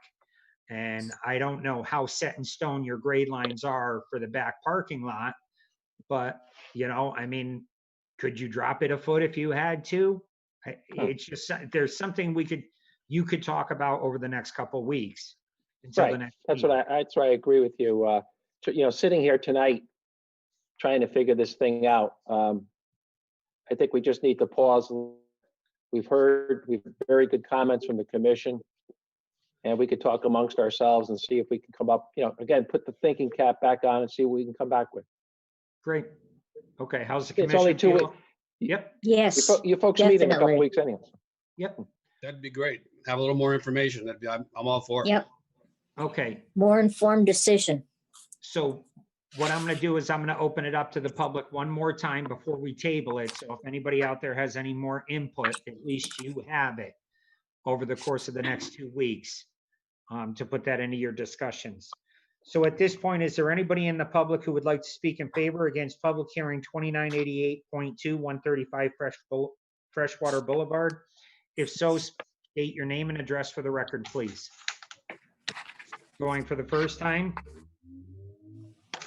Going for the second time? And the third time. Okay. At this time, I'll entertain a motion to table if nobody has any other further comments. Mr. So Chairman, moved. Motion's made. Is there a second? second. Second, Motion's made and seconded by Commissioner Alamo. All in favor, say aye. aye. Aye. Opposed? Okay, it's unanimous. Thank you very much for your cooperation, and hopefully we can come up with something that we can all live with. Thank you, Mr. Chairman. We'll All see you. right, have a great night. Thank you. Yeah, Thank you too. Okay. Moving on, new public hearings. Public hearing 2990. Text amendment application to table 5.20. Roll call, please. Ken Nelson, Here. Linda DeGray, Here, Virginia Higley, Here. Frank Alamo, Here, John Petronella, Here. Vinnie Grillo, Here. and Richard Suzak is here. The Enfield Planning and Zoning Commission will hold a public hearing at the next regular meeting on Thursday, January 14th, 2021 at 7 p.m. online to hear public hearing 2990 text amendment application table 5.10 to allow personal services in a business professional zone. Dayton Latrino and Dennis Latrino applicant. Thank you, Rich. Is there anyone here for the applicant? If so, state your name and address for the record, please. Yeah, Gaetan Letourneau, 11 Hayfield Lane, Rodver, Connecticut. Welcome. Tell us a little bit about what you want to do. Yeah, I know it's late. Thanks for hearing me. Try to keep it brief. You know, we have property over in a business professional zone and get several units that have been empty for years. And we're trying to get a text amendment change to include personal service into the business professional. We feel that it really won't affect the atmosphere of that zoning, just for the fact that most of personal service is kind of appointment-based business anyways. So I don't think it's gonna alter the feel of that zoning. It might make it a little bit easier to rent space out because it's very restricted. There's only so many doctors and lawyers in town. And there's a lot of empty spaces. A little bit of history, like one of the properties that we own is 137 Hazard Ave. It's a 5,500 square foot building. We've owned it for 20 years. You know, one unit, we got an MRI. They've been there for 20 years since we've owned it. They've had 3 different owners and, you know, luckily they've all stayed. But their leases ran up in March and they're not renewing it. They want to go month to month and it's not looking very good for them staying. And that's 45% of the building. We've got an Edward Jones that has been there 3 years, but it was empty 4 years before that. And then right now, and the last unit is we had Quest Diagnostic in there, and you know, they were there for like 13 years, but they've been gone for 3 years, and that's 2,000 square foot unit, and that's been empty for 3 years. And then we have another address of 139 Hazard Ave that's got 6 buildings, same kind of history. You know, like one building has had 2 units that's been empty for over 3 years. Building 4's got a unit that's been empty over 2 years. Building 6, we've got 1 unit that's revolving. It's rented for 2 years, empty for 3 years, then rented for 3 years, empty for 2 years. And then the big building, one of the buildings we built 25 years ago, where the gym is, Planet Fitness. We've been lucky, you know, they've been there the whole time, tenants, but corporate has now mandated that they move to a bigger facility, and obviously, you know, it's not big enough. So they will be leaving, but that's a 12,000 square foot unit, and that's very hard to rent. that big. The only way it's probably gonna get rented is we have to break it up into, 2,000 square foot unit and a 3,000, whatever we can get out of it. And it will be much easier if we could add personal service to it. So it's just so restrictive. It's hard. Again, the new building that got built across the street, next to the little Dr. Condos. I can't remember the address of it, but they got like a 25,000 square foot building. They still have 4,000 square feet empty. 141 Hazard Avenue. They've got a whole building that's empty, and that's been empty for 3-4 years.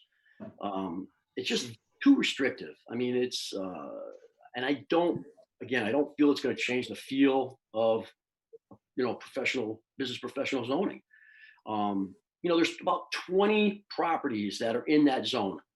There's only about 11 of them that are developed. So that means, there's 9 properties that aren't developed that are in this zone.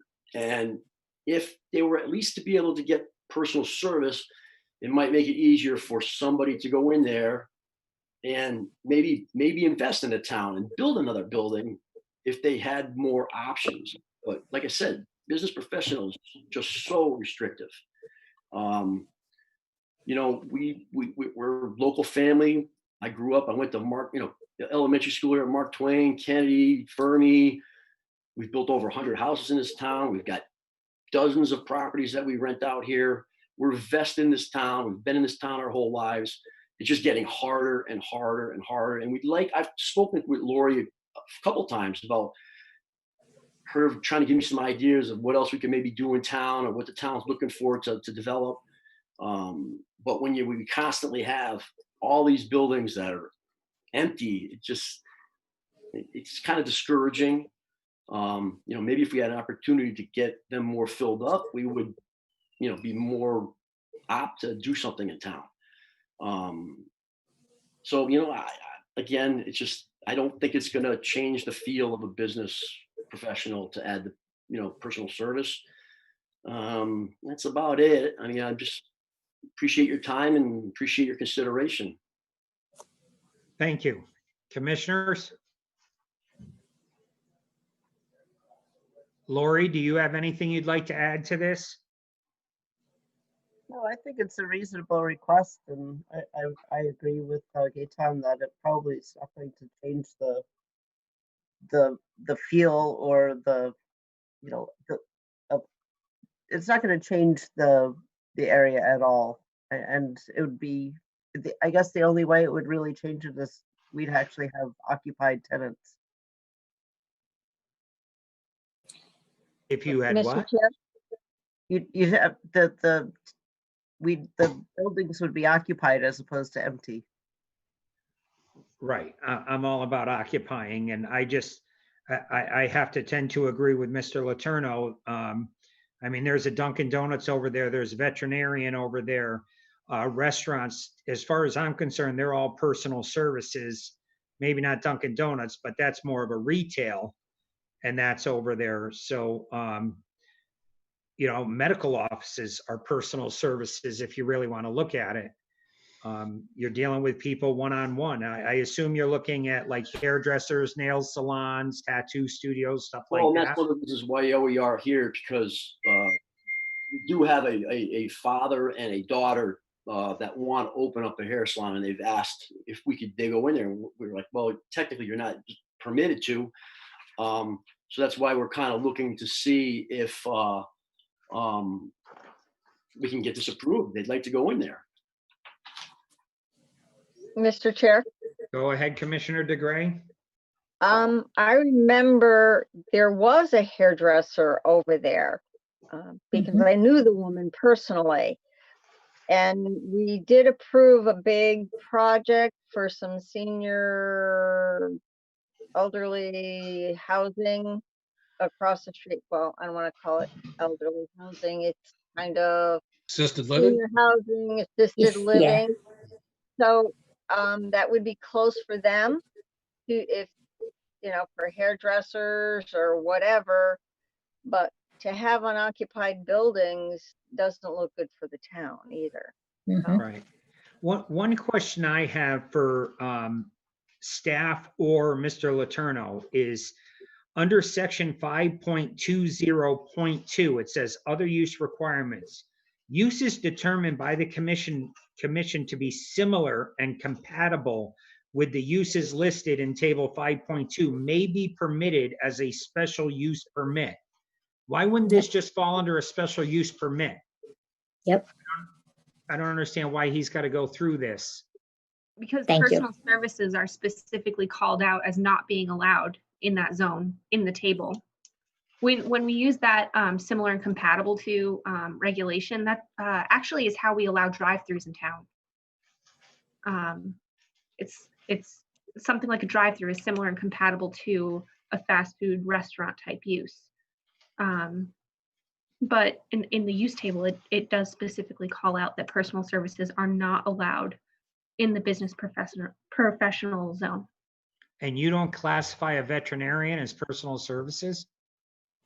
I believe that's also specifically called out separately as well.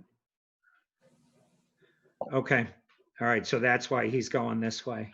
Well, not only that, but if we, so like someone comes to us and says, we'd like to put it, if we have to go in front of the board, schedule this, it could take 2 months, maybe 3, and they lose interest. People can't wait that long. Right. But if it's, gets worked into the zoning, then we can give them an answer right away. Right, I totally understand. I just wasn't sure why you weren't here tonight for a special permit to get these people in, because this is going to take a little bit longer than that. But now I understand why they're doing it this way, and it blanket covers you in the future. So I understand why they're doing it.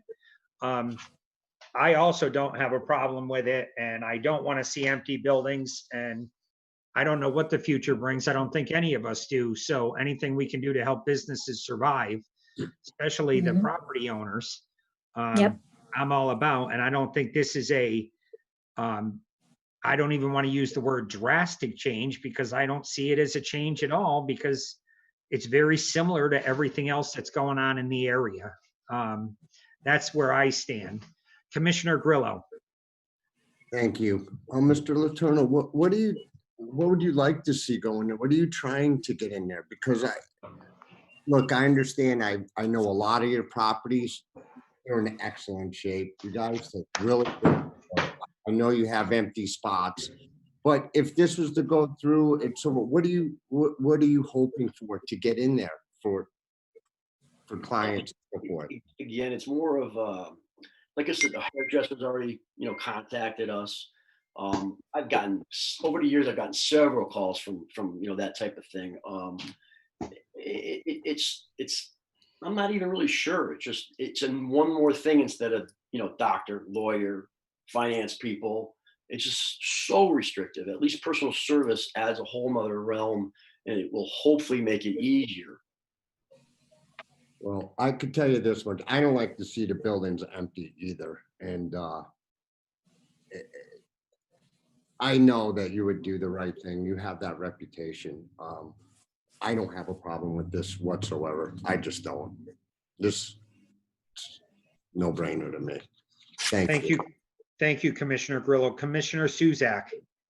I agree with what has been said in terms of, I don't think that it's going to be a drastic change to, the use of a, business, professional area in terms of times are changing. And I think that, possibly at one time, you didn't want to have a massage parlor next to a dentist or next to a lawyer or an office. But, the massage parlors, were a phase and all of a sudden they're gone. So, people didn't want to see that kind of mixture. Mm-hmm. And I think that, as long as we use good taste, you could have always had personal services there. But I think that was kind of the reasoning is that, you couldn't prevent somebody from putting a massage parlor in there only because if it's allowed, it's allowed. So, but, everything should be sort of, and again, it could be a special permit, or it could just be allowed by right too. And I don't see any reason why we would not allow it. So. Okay. Does this carry across Hazard Avenue, Lori? Actually only contains 20 properties.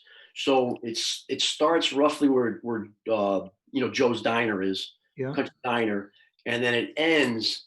I think there's an eye doctor, a little white building. Well, it's not white anymore, but it's Yeah. green. There's some brick in it, and it ends there. And then where that, well, it ends actually just about where the plaza, the big plaza, there's that Chartzinis owns there. But it doesn't cross Hazard Avenue. Yeah, no, across on both sides. It does Oh, cross. That both little bit, sides. that little plot. Yep. Yeah. Mr. Chairman, I did put in the staff report a picture from the GIS showing where that zone is. I could share my screen Yeah. if you want to see it, or I got it right here.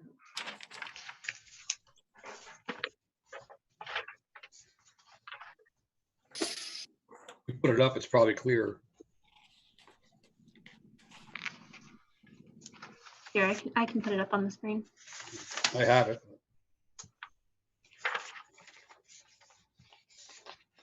What?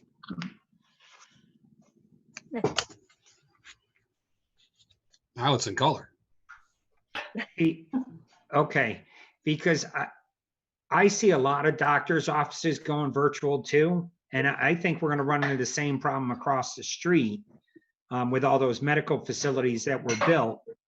So like I said, I don't have a problem with it. If the commission has no other questions, I'm going to open it to the public.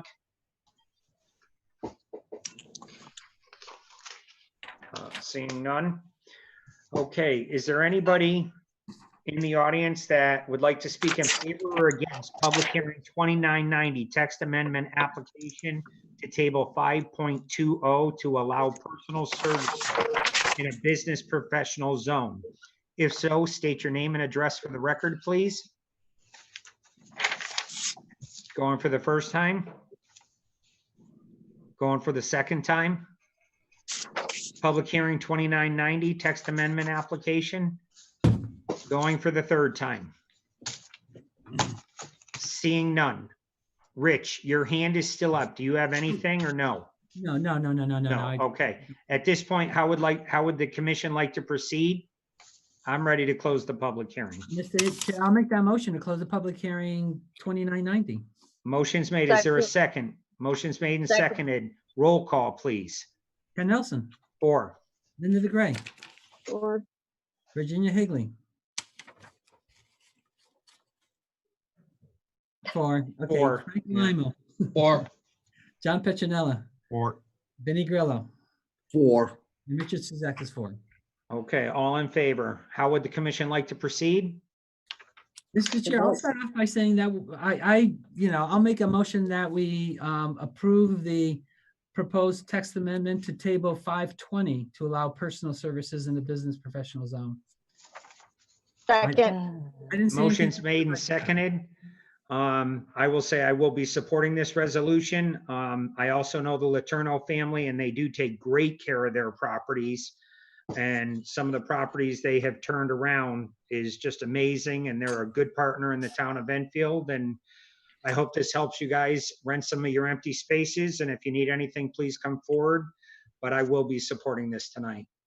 So roll call. Ken Nelson, 4. Linda DeGray, 4, Virginia Higley, 4. Frank Limo, 4. John Petronella, 4. Vinnie Grillo, 4. and Richard Suzak is 4. All in favor, none against. Congratulations and good luck. Thank you for your time. Appreciate it. Have a good night.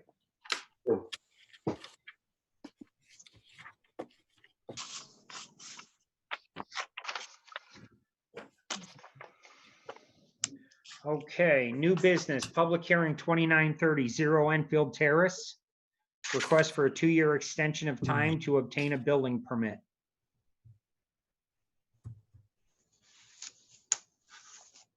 So this is just a 2-year request for an extension for time to get the building permit as you just read. I believe the applicants are actually on the call for this one. Is this a public hearing or just, It's just a request for an extension. yeah, okay. Is it normally a 2-year extension or a 1-year extension? 2 years. Well, for this one, yes, just only because it's for a building permit. The regular condition of approval is that they have to pull a building permit within 2 years. Okay, So the previous requests for extensions you've received have been to filing the special permit. So okay. I don't have any issues with it. No, Does the commission they want to do. proceed? I just have a question. Vote. Commissioner Limo? Weren't they just in maybe a couple of months ago for a modification and then they withdrew? Yep. yes, that is correct. So a modification to their whole approval they were in for, right? Is that what they wanted to make some changes? Yes, I believe so. Okay. Yeah. And then they withdrew that. So now they're just asking for an extension of the building permit to its Of the initial original approval. approval. Right. Got it. Okay, Just wanted to be clear. Thank you. I'll entertain a motion. Mr. Chair, I'll make a motion that we approve the 2-year extension for, public hearing 2930 Enfield Terrace. Motion's made. Is there a Second. second? Motion's made and Second. seconded by Commissioner DeGray. All in favor, say aye. Aye. Opposed? It's unanimous. Good luck, guys. Who knows what the next 2 years is going to bring. Thank you, commissioners. Greatly appreciate it. Okay, other business. Is seeing none? Okay, correspondence. Update on the status of 28 Maple Avenue. Lori? So Lori and Rick and I all looked into this. I think Rick and Lori had a little more to do with it than I did, but essentially the foundation was repaired at 28 Maple Avenue. There was a section of the regulations under the non-conforming uses that does allow the repair of non-safe conditions on non-conforming properties, and I believe that was sort of how they came to the conclusion that they needed to have that foundation repaired. I know that there were plans submitted by the applicant as well. I don't know, Rick or Lori, if you have anything to add to that. So it's my understanding that, the foundation was faulty. We understand that, Mr. Fiore took that out without any permits, which was not a good thing, but it was a non-conforming structure as far as location. And in order, the commission denied him to have the 3-family. He wanted to rebuild the 2-family, and he obviously couldn't do that with a faulty foundation or the foundation that was no longer there. So I believe that Rick signed off on it, made sure that the foundation was actually on the property and not on town property. And not only did that make the structure safer, it also made the sidewalk safer. Okay. One, can you show me in the regulations where it says that he willfully removed a foundation, it's okay for him to put it back? Because what I read in the regulation, it says if you willfully remove it, you cannot put it back in a non-conforming use unless it's an act of nature, tornado, fire, something like that. Second is you say that you allowed him to put it back not on town property. I see that's the case on South Road, but that's not the case on Maple Avenue. On Maple Avenue, it's right up against the sidewalk again. I believe that's where the property line is that the sidewalk. But the non-conforming uses and structures, we're going through this with the ZBA, and actually the town attorney has drafted a report on non-conforming uses and what the new case law and statutes are. Our regulations are not up to date, and the case law will take precedent. And basically the case law says if there is damage or if you need to repair a non-conforming structure, you may. And as far as abandonment, you really have to show that there is determined and deliberate abandonment. And removing a structure is not abandonment? Removing a structure is not abandonment? It is not with the current case law. Right now, this document on non-conforming uses And the update of it, it's in draft form, but it's already 6 pages. There's a lot to it. And we will be sharing it with you as soon as it's complete, but it is not complete at this time. So without having a legal opinion ready at this point, how was that permit signed? It never came for administrative approval. The commission denied it. But yet there's a new foundation out there that he willfully removed, and then he tried everything he could to get around the regulations. I understand that. You don't think that this at least should have been administratively approved with a phone call to see if the commission had a right to hear it I honestly after being denied? Case law. It was There is no case law yet because we don't have a town attorney's opinion. And that's our decision as a commission. Well, I apologize if you felt that you should have seen this, but we and saw it, Lori. We saw it and we denied it. What's the point of us denying an application if you're just gonna come in and you sign off on it? Mr. Chairman, what you denied was the conversion from 2 to 3 family. Right. Where's the plans for what he's doing to the building right now? There are none. He doesn't have any plans on file, no building permits, nothing. He just came in for a foundation plan. Am I correct? Which more often than not, the building official. We don't know what he's putting back. And well, he doesn't have an approval to do anything other than a 2-family at the moment. Right. It was always a 2-family, so he can put what was there back again in But the the roof building. line, over that foundation, it was a shed roof that was there before. What's going on the second story of that foundation? Because if he adds a second story to it, you're adding to the non-conforming use. But we don't have plans to see that. And we should have plans to see it. He doesn't have an approval to do that. But he had an approval to put a foundation in for what? We don't know What was he's already there.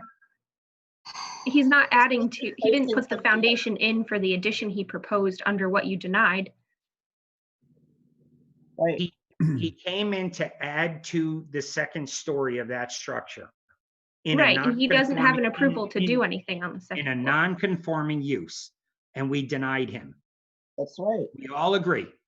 Yeah. So right now he has a foundation in, brand new foundation. You said the foundation that was there, or he says the foundation that was there was unsafe. How is it any different than the rest of the building, which vagrants are living in right now?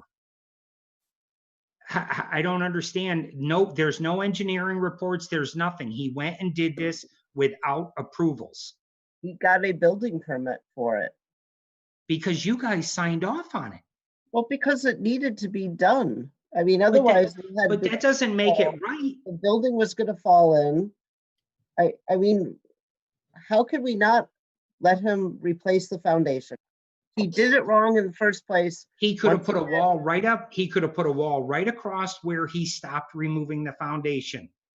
If the town was worried about the street or the sidewalks caving in, he could have backfilled the hole. He could have put retaining walls up. There's a lot of things he could have done without approving a foundation that this commission denied. And we have nothing to tell us what's going on top of that addition in a non-conforming use.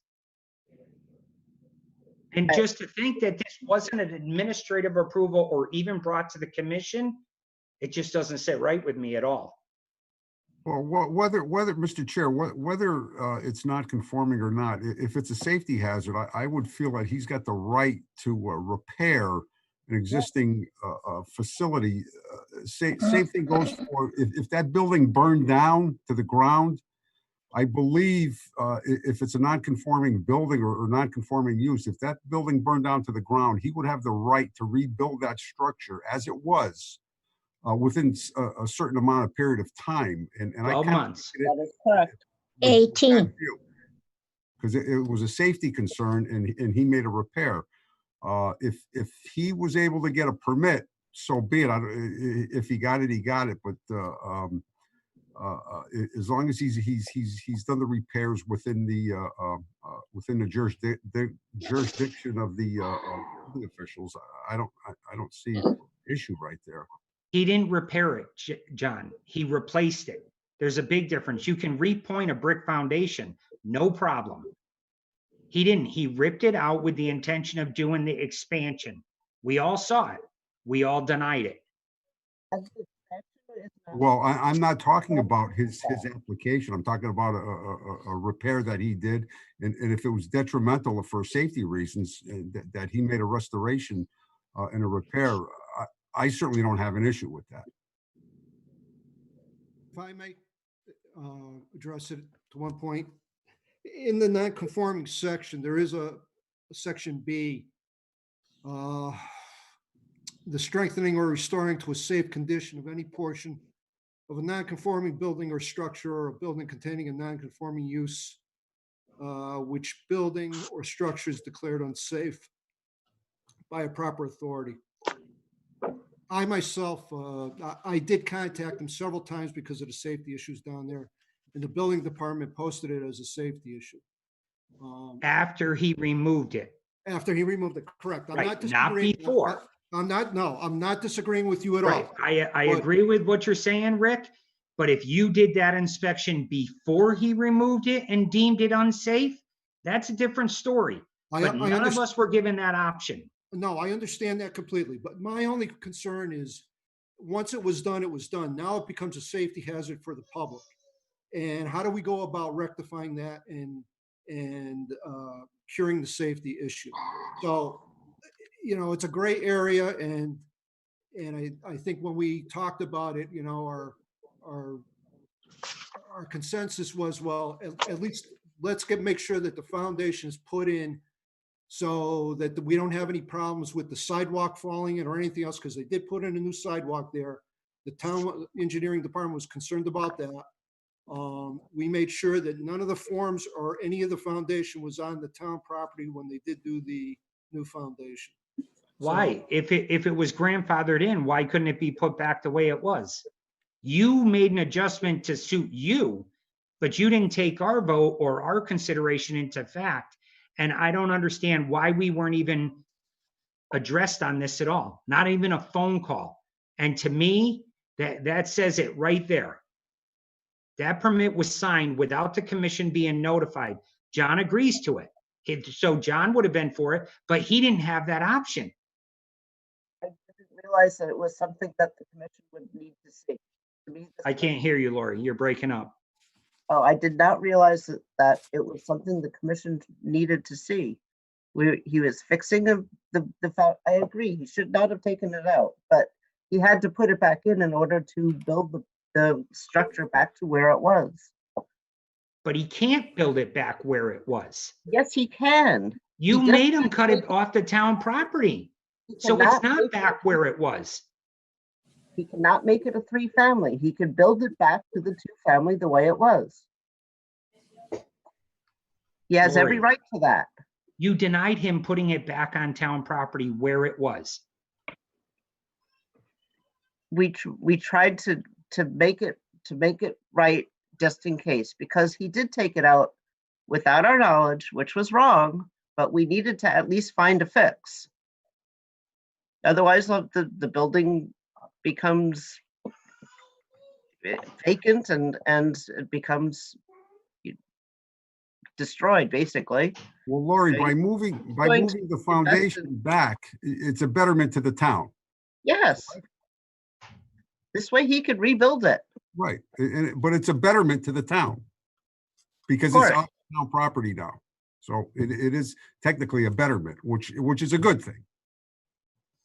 Right. And if we had an option to hear it, that might have been the outcome of the meeting, but we didn't get that option. What are they putting on top of that foundation, John? What's he building there? Is he adding a second story on top of it? I haven't seen a plan. But I understand it's the same as what was removed, from what I understand. No, it's not. She just said it's not. It's like 10 feet shorter because it's not on town property anymore. So it's not the same.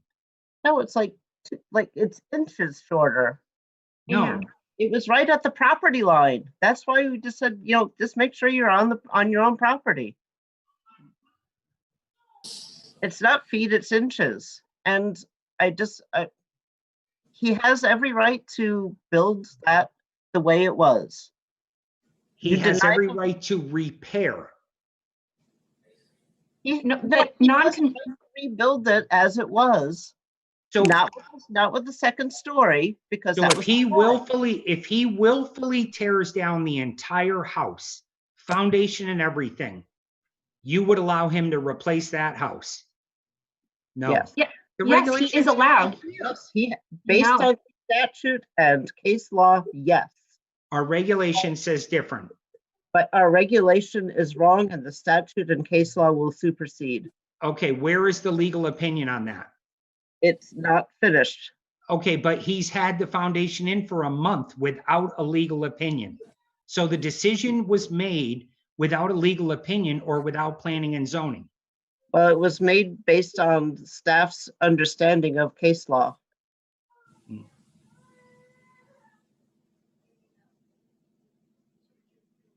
He is So- allowed to put back exactly what was there. But we're not allowed to approve him to use property that's not his own. Just like on Enfield Street, all of those properties that are on the northern part of Enfield Street that have parking in the state right of way, commissions and even town staff can't approve them to use that as part of their allotted parking.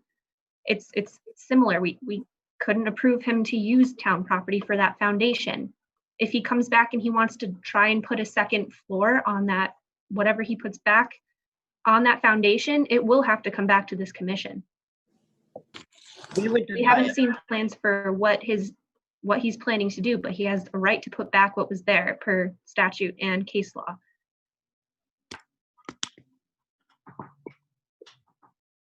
So as far as the foundation going in, I went and visited the property. So you're saying it was permitted, whether it was properly or not. It was permitted and then inspected that it was done correctly by code? The foundation, the new piece that he put in. Do we know it's put in correctly and has it been inspected? Yes, it has. We had issues with, I can't tell you how many times we had to go over and have new plans submitted. But the plans, final plans that were submitted for the foundation shows that it's 1.5 feet off the northeast corner and 6 inches off from the Spring Street, the rear corner, be the southeast corner. And a final as-built was submitted for the foundation. So the normal process is what? The inspector will check if the footing's deep enough before it's poured, then go back and look. All that process is taking place, the safety part of it. Yeah, building went out there when they poured the footing and when they poured the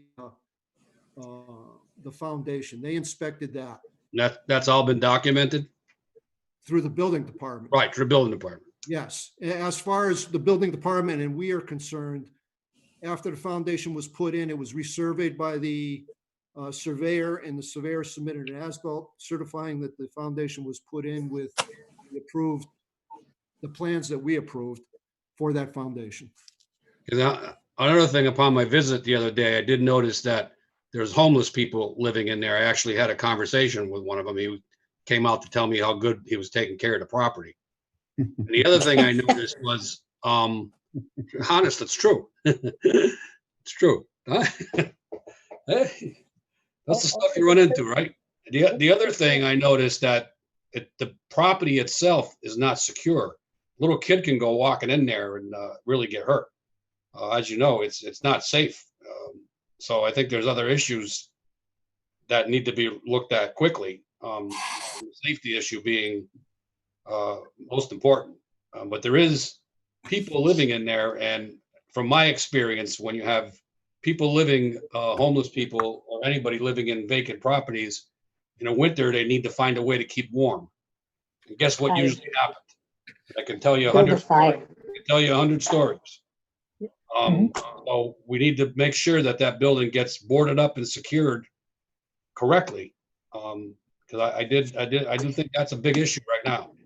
The other stuff I'm not really sure of with Commissioner, Commissioner Chairman Nelson has some concerns on the process, and I think there's some questions that need to be answered. But leave that aside for now.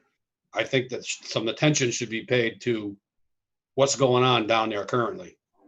And maybe notify the proper authorities that need to take care of that. But the fence is down. I was there. You can walk, a little kid can go walk right in there and get hurt. So that's all I have for now. Thank you. All right, I'll Thank you. contact them first thing in the morning and I'll talk to the building department and we'll. Okay. Section 3.40.2 B, a non-conforming structure or building may be repaired or maintained. However, it may not be demolished and replaced by a new non-conforming structure except as provided for in this section. A non-conforming structure or building which is damaged or destroyed by fire, explosion, or natural disaster may be reconstructed, repaired, or rebuilt only to its previous floor area, cubicle content, and exterior appearance provided in such reconstruction or rebuilding. We don't know that that's happening. And it wasn't destroyed by natural causes. It was destroyed by the owner. Now that had a storefront off the side with a shed roof. Is this building going to be put back the same way it was? That would be the intent. But where's the plans? Where's our plans to see this? He hasn't filed a building permit for it yet. Considering the problems with this property, nobody thought the commission should be addressed. You can roll your eyes all you want, Lori. This should have been done at least administratively. Again, I apologize. We thought we were doing what our job was. But we denied it. We're doing what our job is, following this regulation until the town attorney gives us a legal opinion saying different. Now, you could have came to us and said, look, we're getting a legal opinion and this is the steps we may have to take. But that didn't happen. We don't know how the building's being put back. It is an old historical home with an old storefront on it, with the train station and the plan of conservation putting Thompsonville back the way it is. That's not the direction this property's going. If he changes anything else, he'll have to come back to the commission. Anything else, though? All right, well, I'll but take wait- this up other ways. Okay, moving on, unless any other commissioners have any questions?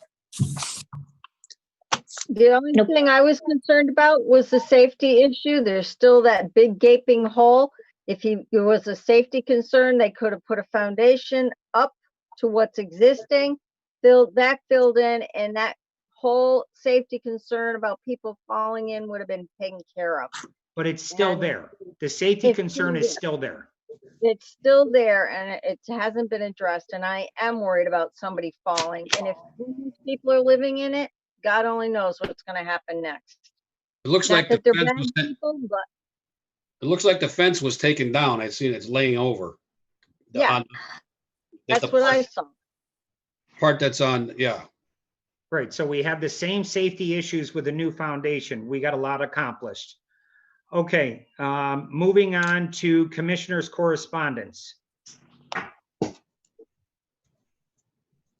I have a question. Go ahead, Commissioner Alimo. Does staff know if the owners of the mall have changed hands since they've been before us? In other words, has there been recent new owners? I'm sorry? They are in the process of selling. We can't hear Oh, you. I'm Laura. sorry, you're breaking up. I don't know why, my, Yeah, sometimes maybe you gotta get a little closer. I'm not sure. I didn't hear what you were saying. I'm sorry. so, Namdar still owns the mall, but they are selling off the parcels. There, I think one of them may have closed, but I'm not sure. But they still own it. They still own the mall itself, but the parcels that they subdivided, they are in the process of selling off. Okay. The situation's the same. They're selling the parcels. The original owner who came before us. Right, Namdar. Namdar. Okay, thank you. Commissioner DeGray, Oh, sorry. Commissioner I'll put Grillo. my hand down. I thank you. Lori, I had a question concerning to zoning. I couldn't find it.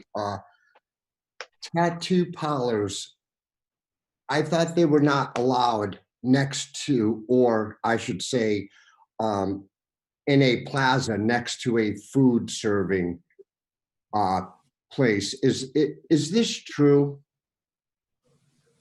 The reason why I ask is I had somebody, a tattoo parlor next to it, allowed next to, in the same plaza, next to a food business. The reason why I'm asking is I had a phone call, a gentleman was denied opening a tattoo parlor because of our zoning rules stated that he could not be in a same plaza as a food. And then a few months later, a tattoo parlor just opened up on Route 5 right next to, literally right next to Domino's. So his question to me was, did the zoning change all of a sudden, or I couldn't answer him. I was hoping, just because I wasn't around when apparently if that had happened. So I figured maybe you had an answer for me. Excuse me, I keep wanting to That's see. okay. That's totally fine. I'd have to look that up. I don't know whether Jen or Rick know offhand what. I do. Yeah, Ginny, it looked like you kind of knew where that came from, because I haven't heard of that being in our regulations. Two ways of looking at it. One, it has to be in the right zone, which you all know. Maybe one was in the right zone and one wasn't in the right zone, because there's all different zones all over town. Okay. And two, the health department strongly oversees tattoo parlors. So maybe there's some kind of a division there that the health department decides which types of food stores they go in. I don't know, but that's where I would hang my hat. I would hang my hat on, it was a zone that didn't allow personal services, or the health department had a concern about it, because they regulate them very strongly.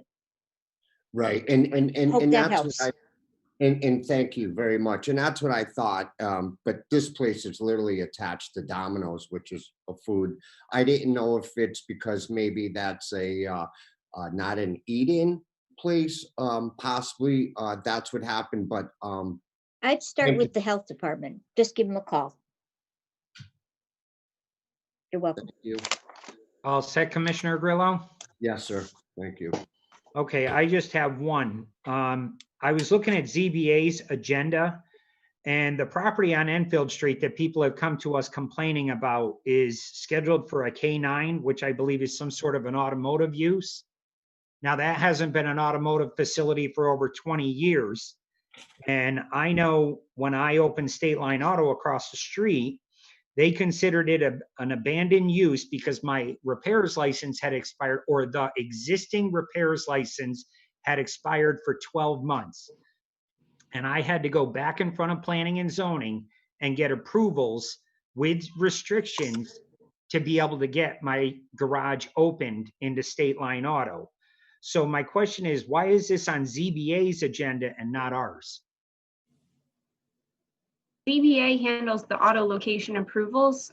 Again, this is another thing, and this is actually the reason we went to town attorneys and to begin with in regards to non-conforming uses and what is deemed abandoned and what is not deemed abandoned.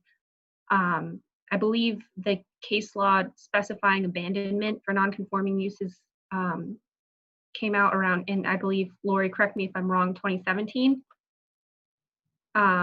So it's fairly recent, and that had been there are approvals on the record from both Planning and Zoning Board of Appeals in the past for automotive use over there.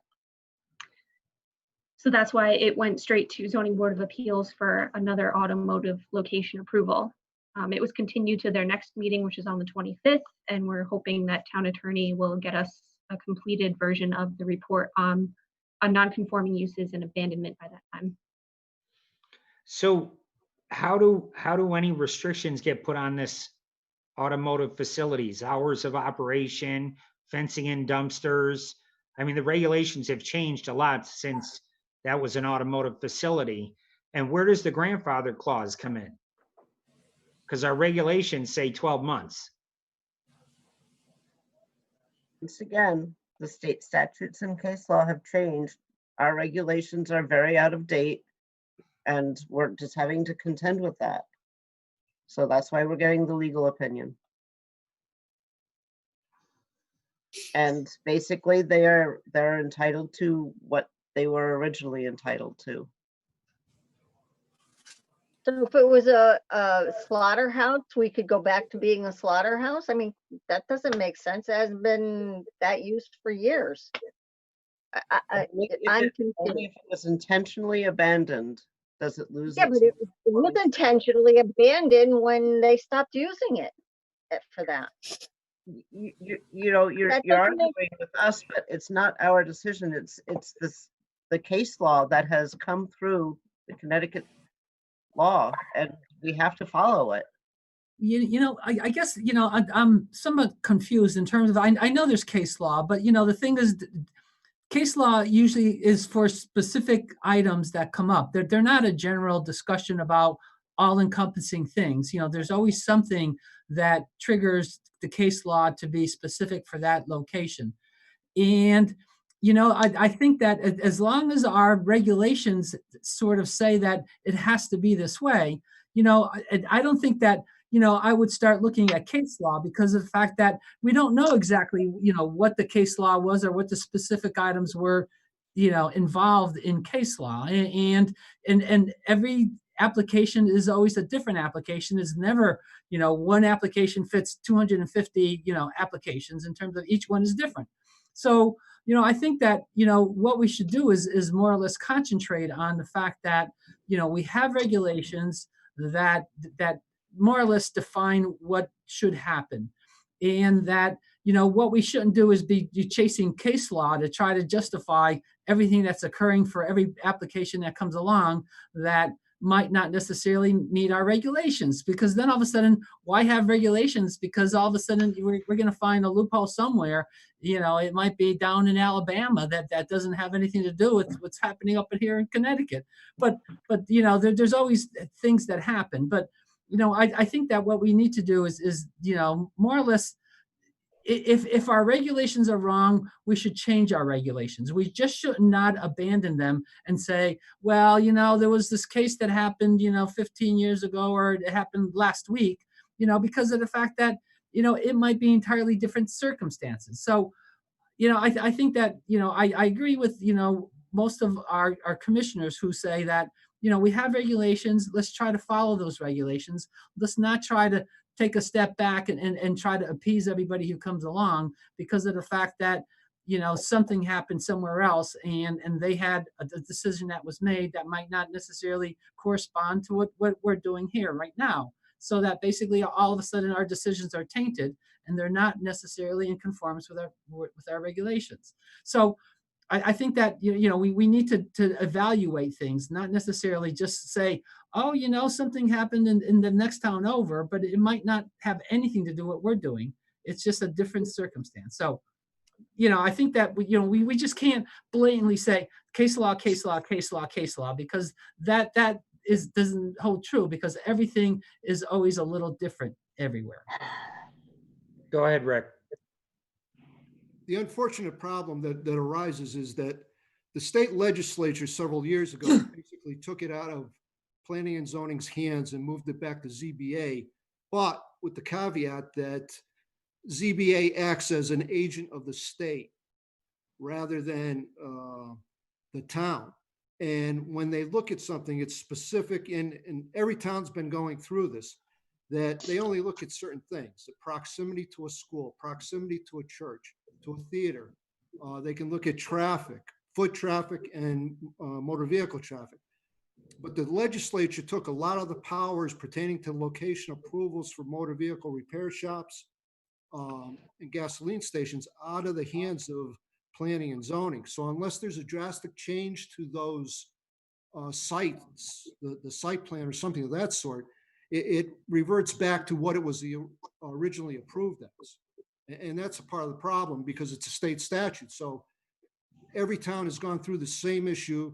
And until it gets to the appellate court or the Supreme Court for a decision on it, then we don't have anything other to go by than the state statute. How did Porcello's get denied? It It was got a matter denied of be- safety. I'm sorry. Oh, go sorry. ahead. Go ahead. Oh. Porcello's got denied based on safety. They wanted to go above and beyond just what Porcello's was doing and have sales and repair and a wrecker and I think there was something else they wanted to do. And they have also residential on that site as well. And they were proposing wreckers coming in off of Carpet Street, which is a very narrow street. That's also residential. So that was the original. But so is Willard or Roy Street, which is on the corner of this property.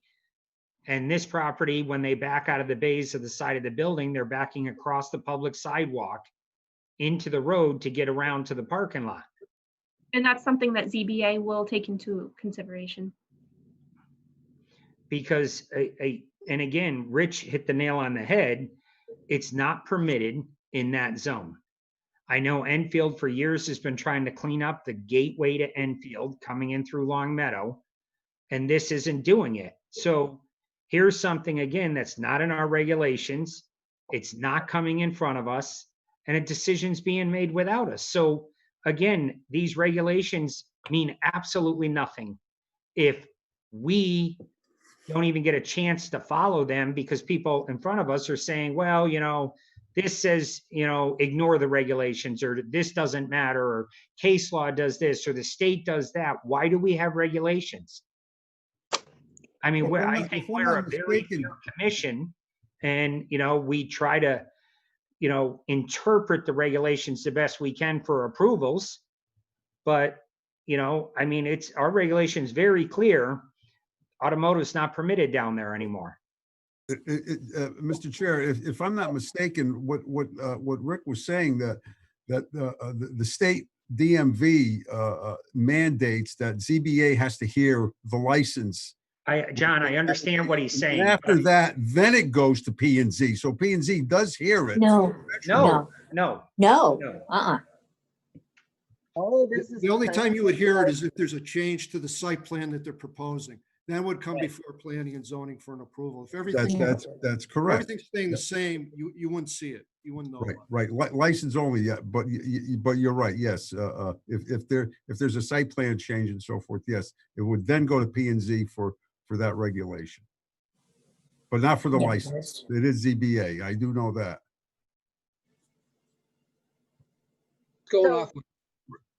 Just going off what Richard was saying about the case law.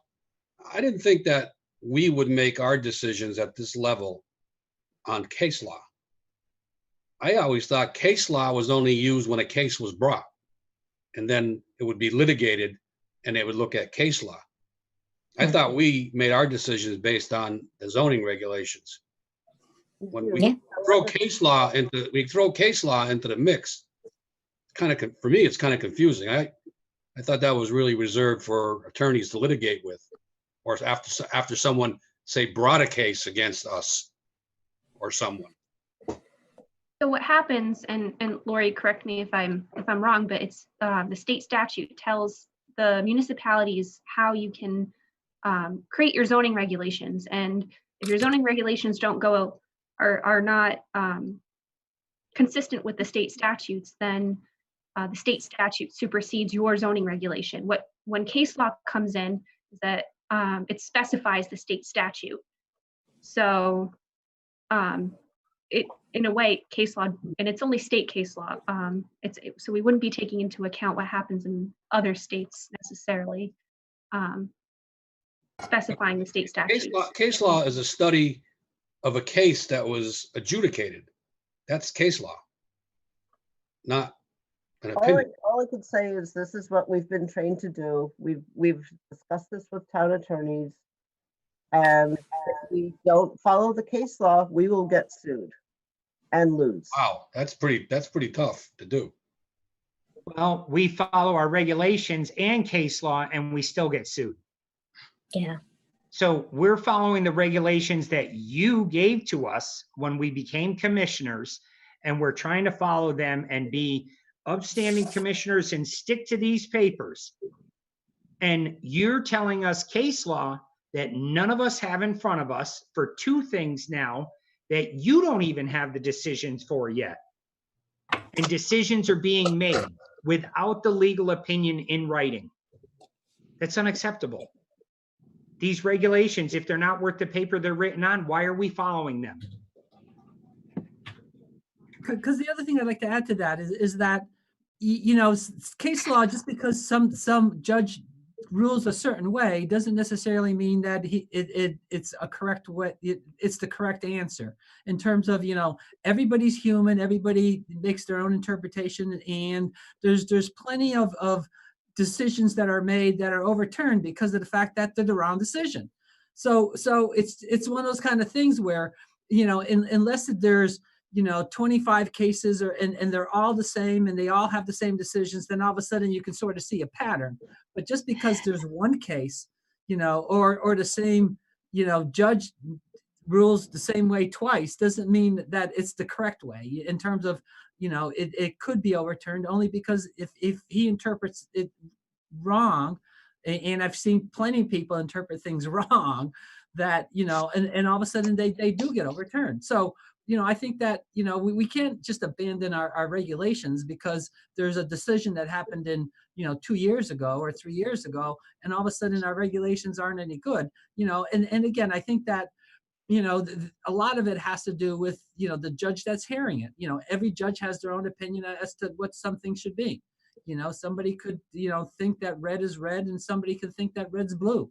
And it's just a matter of, you know, being in front of the right judge at the right time. So anyways, I think we're probably belaboring this case law. And I think that what we need to do is look at our regulations, and I agree with, you know, our chairman is that, you know, I think that he should be involved in some of the decision makings because he is our chair and he is making the decisions for our entire group, so that, you know, he should not necessarily be, you know, overlooked or overpassed because of the fact that, oh, you know, it's case law. And so, you know, if it's case law, at least he should be informed of what that case law should be. And you know, And I apologize for not bringing Ken into this. However, the repairs license has nothing to. And again, I'm not talking about anything specific. I'm talking about the general overview of everything. You know, right now, you know, everybody's getting that the pick-a-uni, and we could be interpreting things wrong, this pick-a-uni thing. But when you look at the big picture, I'm saying, let's look at the big picture. Let's not look at, you know, one or two decisions. Let's look at how many other decisions that were there that upheld, you know, our regulations in terms of, you know, you always find something that's going to go wrong. So you don't just throw your regulations away. So, and you know, I think that we're sort of belaboring it, but I think that what we need to do is keep our commission involved in what happens around the town. Again, I apologize that we didn't bring the foundation to you. However, the other thing is CBA. Bless you. Tight. I've been trying to speak for an hour now. So, but the other item is before the ZBA, and we are getting a town attorney's opinion. It is right now 6 pages. They're still working on it. So when Maple Avenue brings its plans forward, you will bring them to the commission and bring any case law you have, because Rich is right. It's a matter of interpretation. This commission's made up of many members from both parties who all have different opinions, and we will make a decision. Absolutely. Administrative approval, but this just doesn't, I am not good with this at all. I apologize that you feel that this was not, but that you feel this was something that you needed to see. It was my error. I apologize. It won't happen again. And we will get more town attorney's opinions as to how we deal with case law. And can you, as soon as the case law comes out, or the town attorney's opinion comes out on Enfield Street, can you please forward it to the entire commission before the ZBA meeting? If we have it before then, yes. Well, then how can ZBA rule on it if they don't have the legal opinion? I'm just saying, we're hoping to have it by that meeting, but yeah, as soon as we get it, we will distribute it to both commissions. Okay, thank you. And Mr. Chairman, I just wanted to add one other thing. Sure. Oh, What? You there? I think Uh-oh. she Did we lose her? froze. I think her internet just went. Lori, I do have a question. Yes. We used to get quarterly, I forget what they're called, like newsletters of case law, trials and issues with zoning. Oh, yeah. We don't get those anymore. What's going on with that? I Like forget from what they were called. Federation of There's some Planning- kind of a bulletin, Yeah. like a legal and it was bulletin. a legal bulletin about zoning, and it would give you a little synopsis of Yeah. all Yep. the things that have been litigated, and then Yeah. we would have that Yeah. in front of us. I I think that, think they went to email instead of paper. Oh, sorry. I No, they think could. that's- Go I ahead, mean, we Lori. all- Go ahead, Lori. I believe that might be the quarterly bulletin from the Connecticut Federation of Planning and Zoning Commissioners. And I'm not sure if I've seen them of late, so we'll check into that. Because we should, They went so paperless. we should be getting them. Yes. And then Lori, if you could ask Chris Bromson to put on the council's agenda about doing council of chair meetings. We used to do them. I don't know why we stopped. I think they stopped before I started and. Yeah, they did. Yeah, And I was never told to do anything with them, so. right. They had them when you were here before, didn't they? They might have, I don't recall. All right. Okay, everybody all set? Jennifer's back. Oh, go ahead, Jen. sorry, I got kicked from the meeting and I don't remember what I was gonna say now. I'm sorry. Yeah, you just had one more point, but then you froze. So. Yeah. Maybe it was Well, a good. If maybe you it was a good- remember, just speak up. Okay. Okay, Sorry. town planners report. Well, hopefully we're gonna be starting to set the POCD steering committee meetings up. I've been sending you things as I get them from Donald. So hopefully you've been heeding that and commenting. Is that it? There's so much going on right now. We're giving presentation to town council and the town about the train station because it looks like it's a go on Tuesday night. Good. Yeah. So dealing with a lot of legal issues of late, pending and potential. So one of which we discussed in executive session tonight. Yeah, we should have got an update on Winstanley too. I forgot about it, but There really isn't much to report. no. That's why we didn't. Okay. I think that was part of the town attorney's report that we gave to you in your paper packets. I didn't put that up on the website. Right, it didn't say too much, but okay. Administrative approvals? Nothing pending currently. Nothing, huh? Okay, opportunities and unresolved issues, planning and zoning and wetlands, combining them. I believe the town council was talking about putting it on the agenda in February. And that could be why they're holding off on appointments to both boards. So unless you've heard something different, Lori. No, I asked Deb McCarthy specifically if she'd heard anything. She just said that the town attorney's report had been given to leadership, and that's the last she heard. Right, okay. All right, anything else from anybody? No, motion to adjourn? Make a motion to adjourn? Second. Motion's made and seconded. All in favor, say aye. Aye. Opposed? It's unanimous. Everybody have a good night. All right, thank you. You too. Night.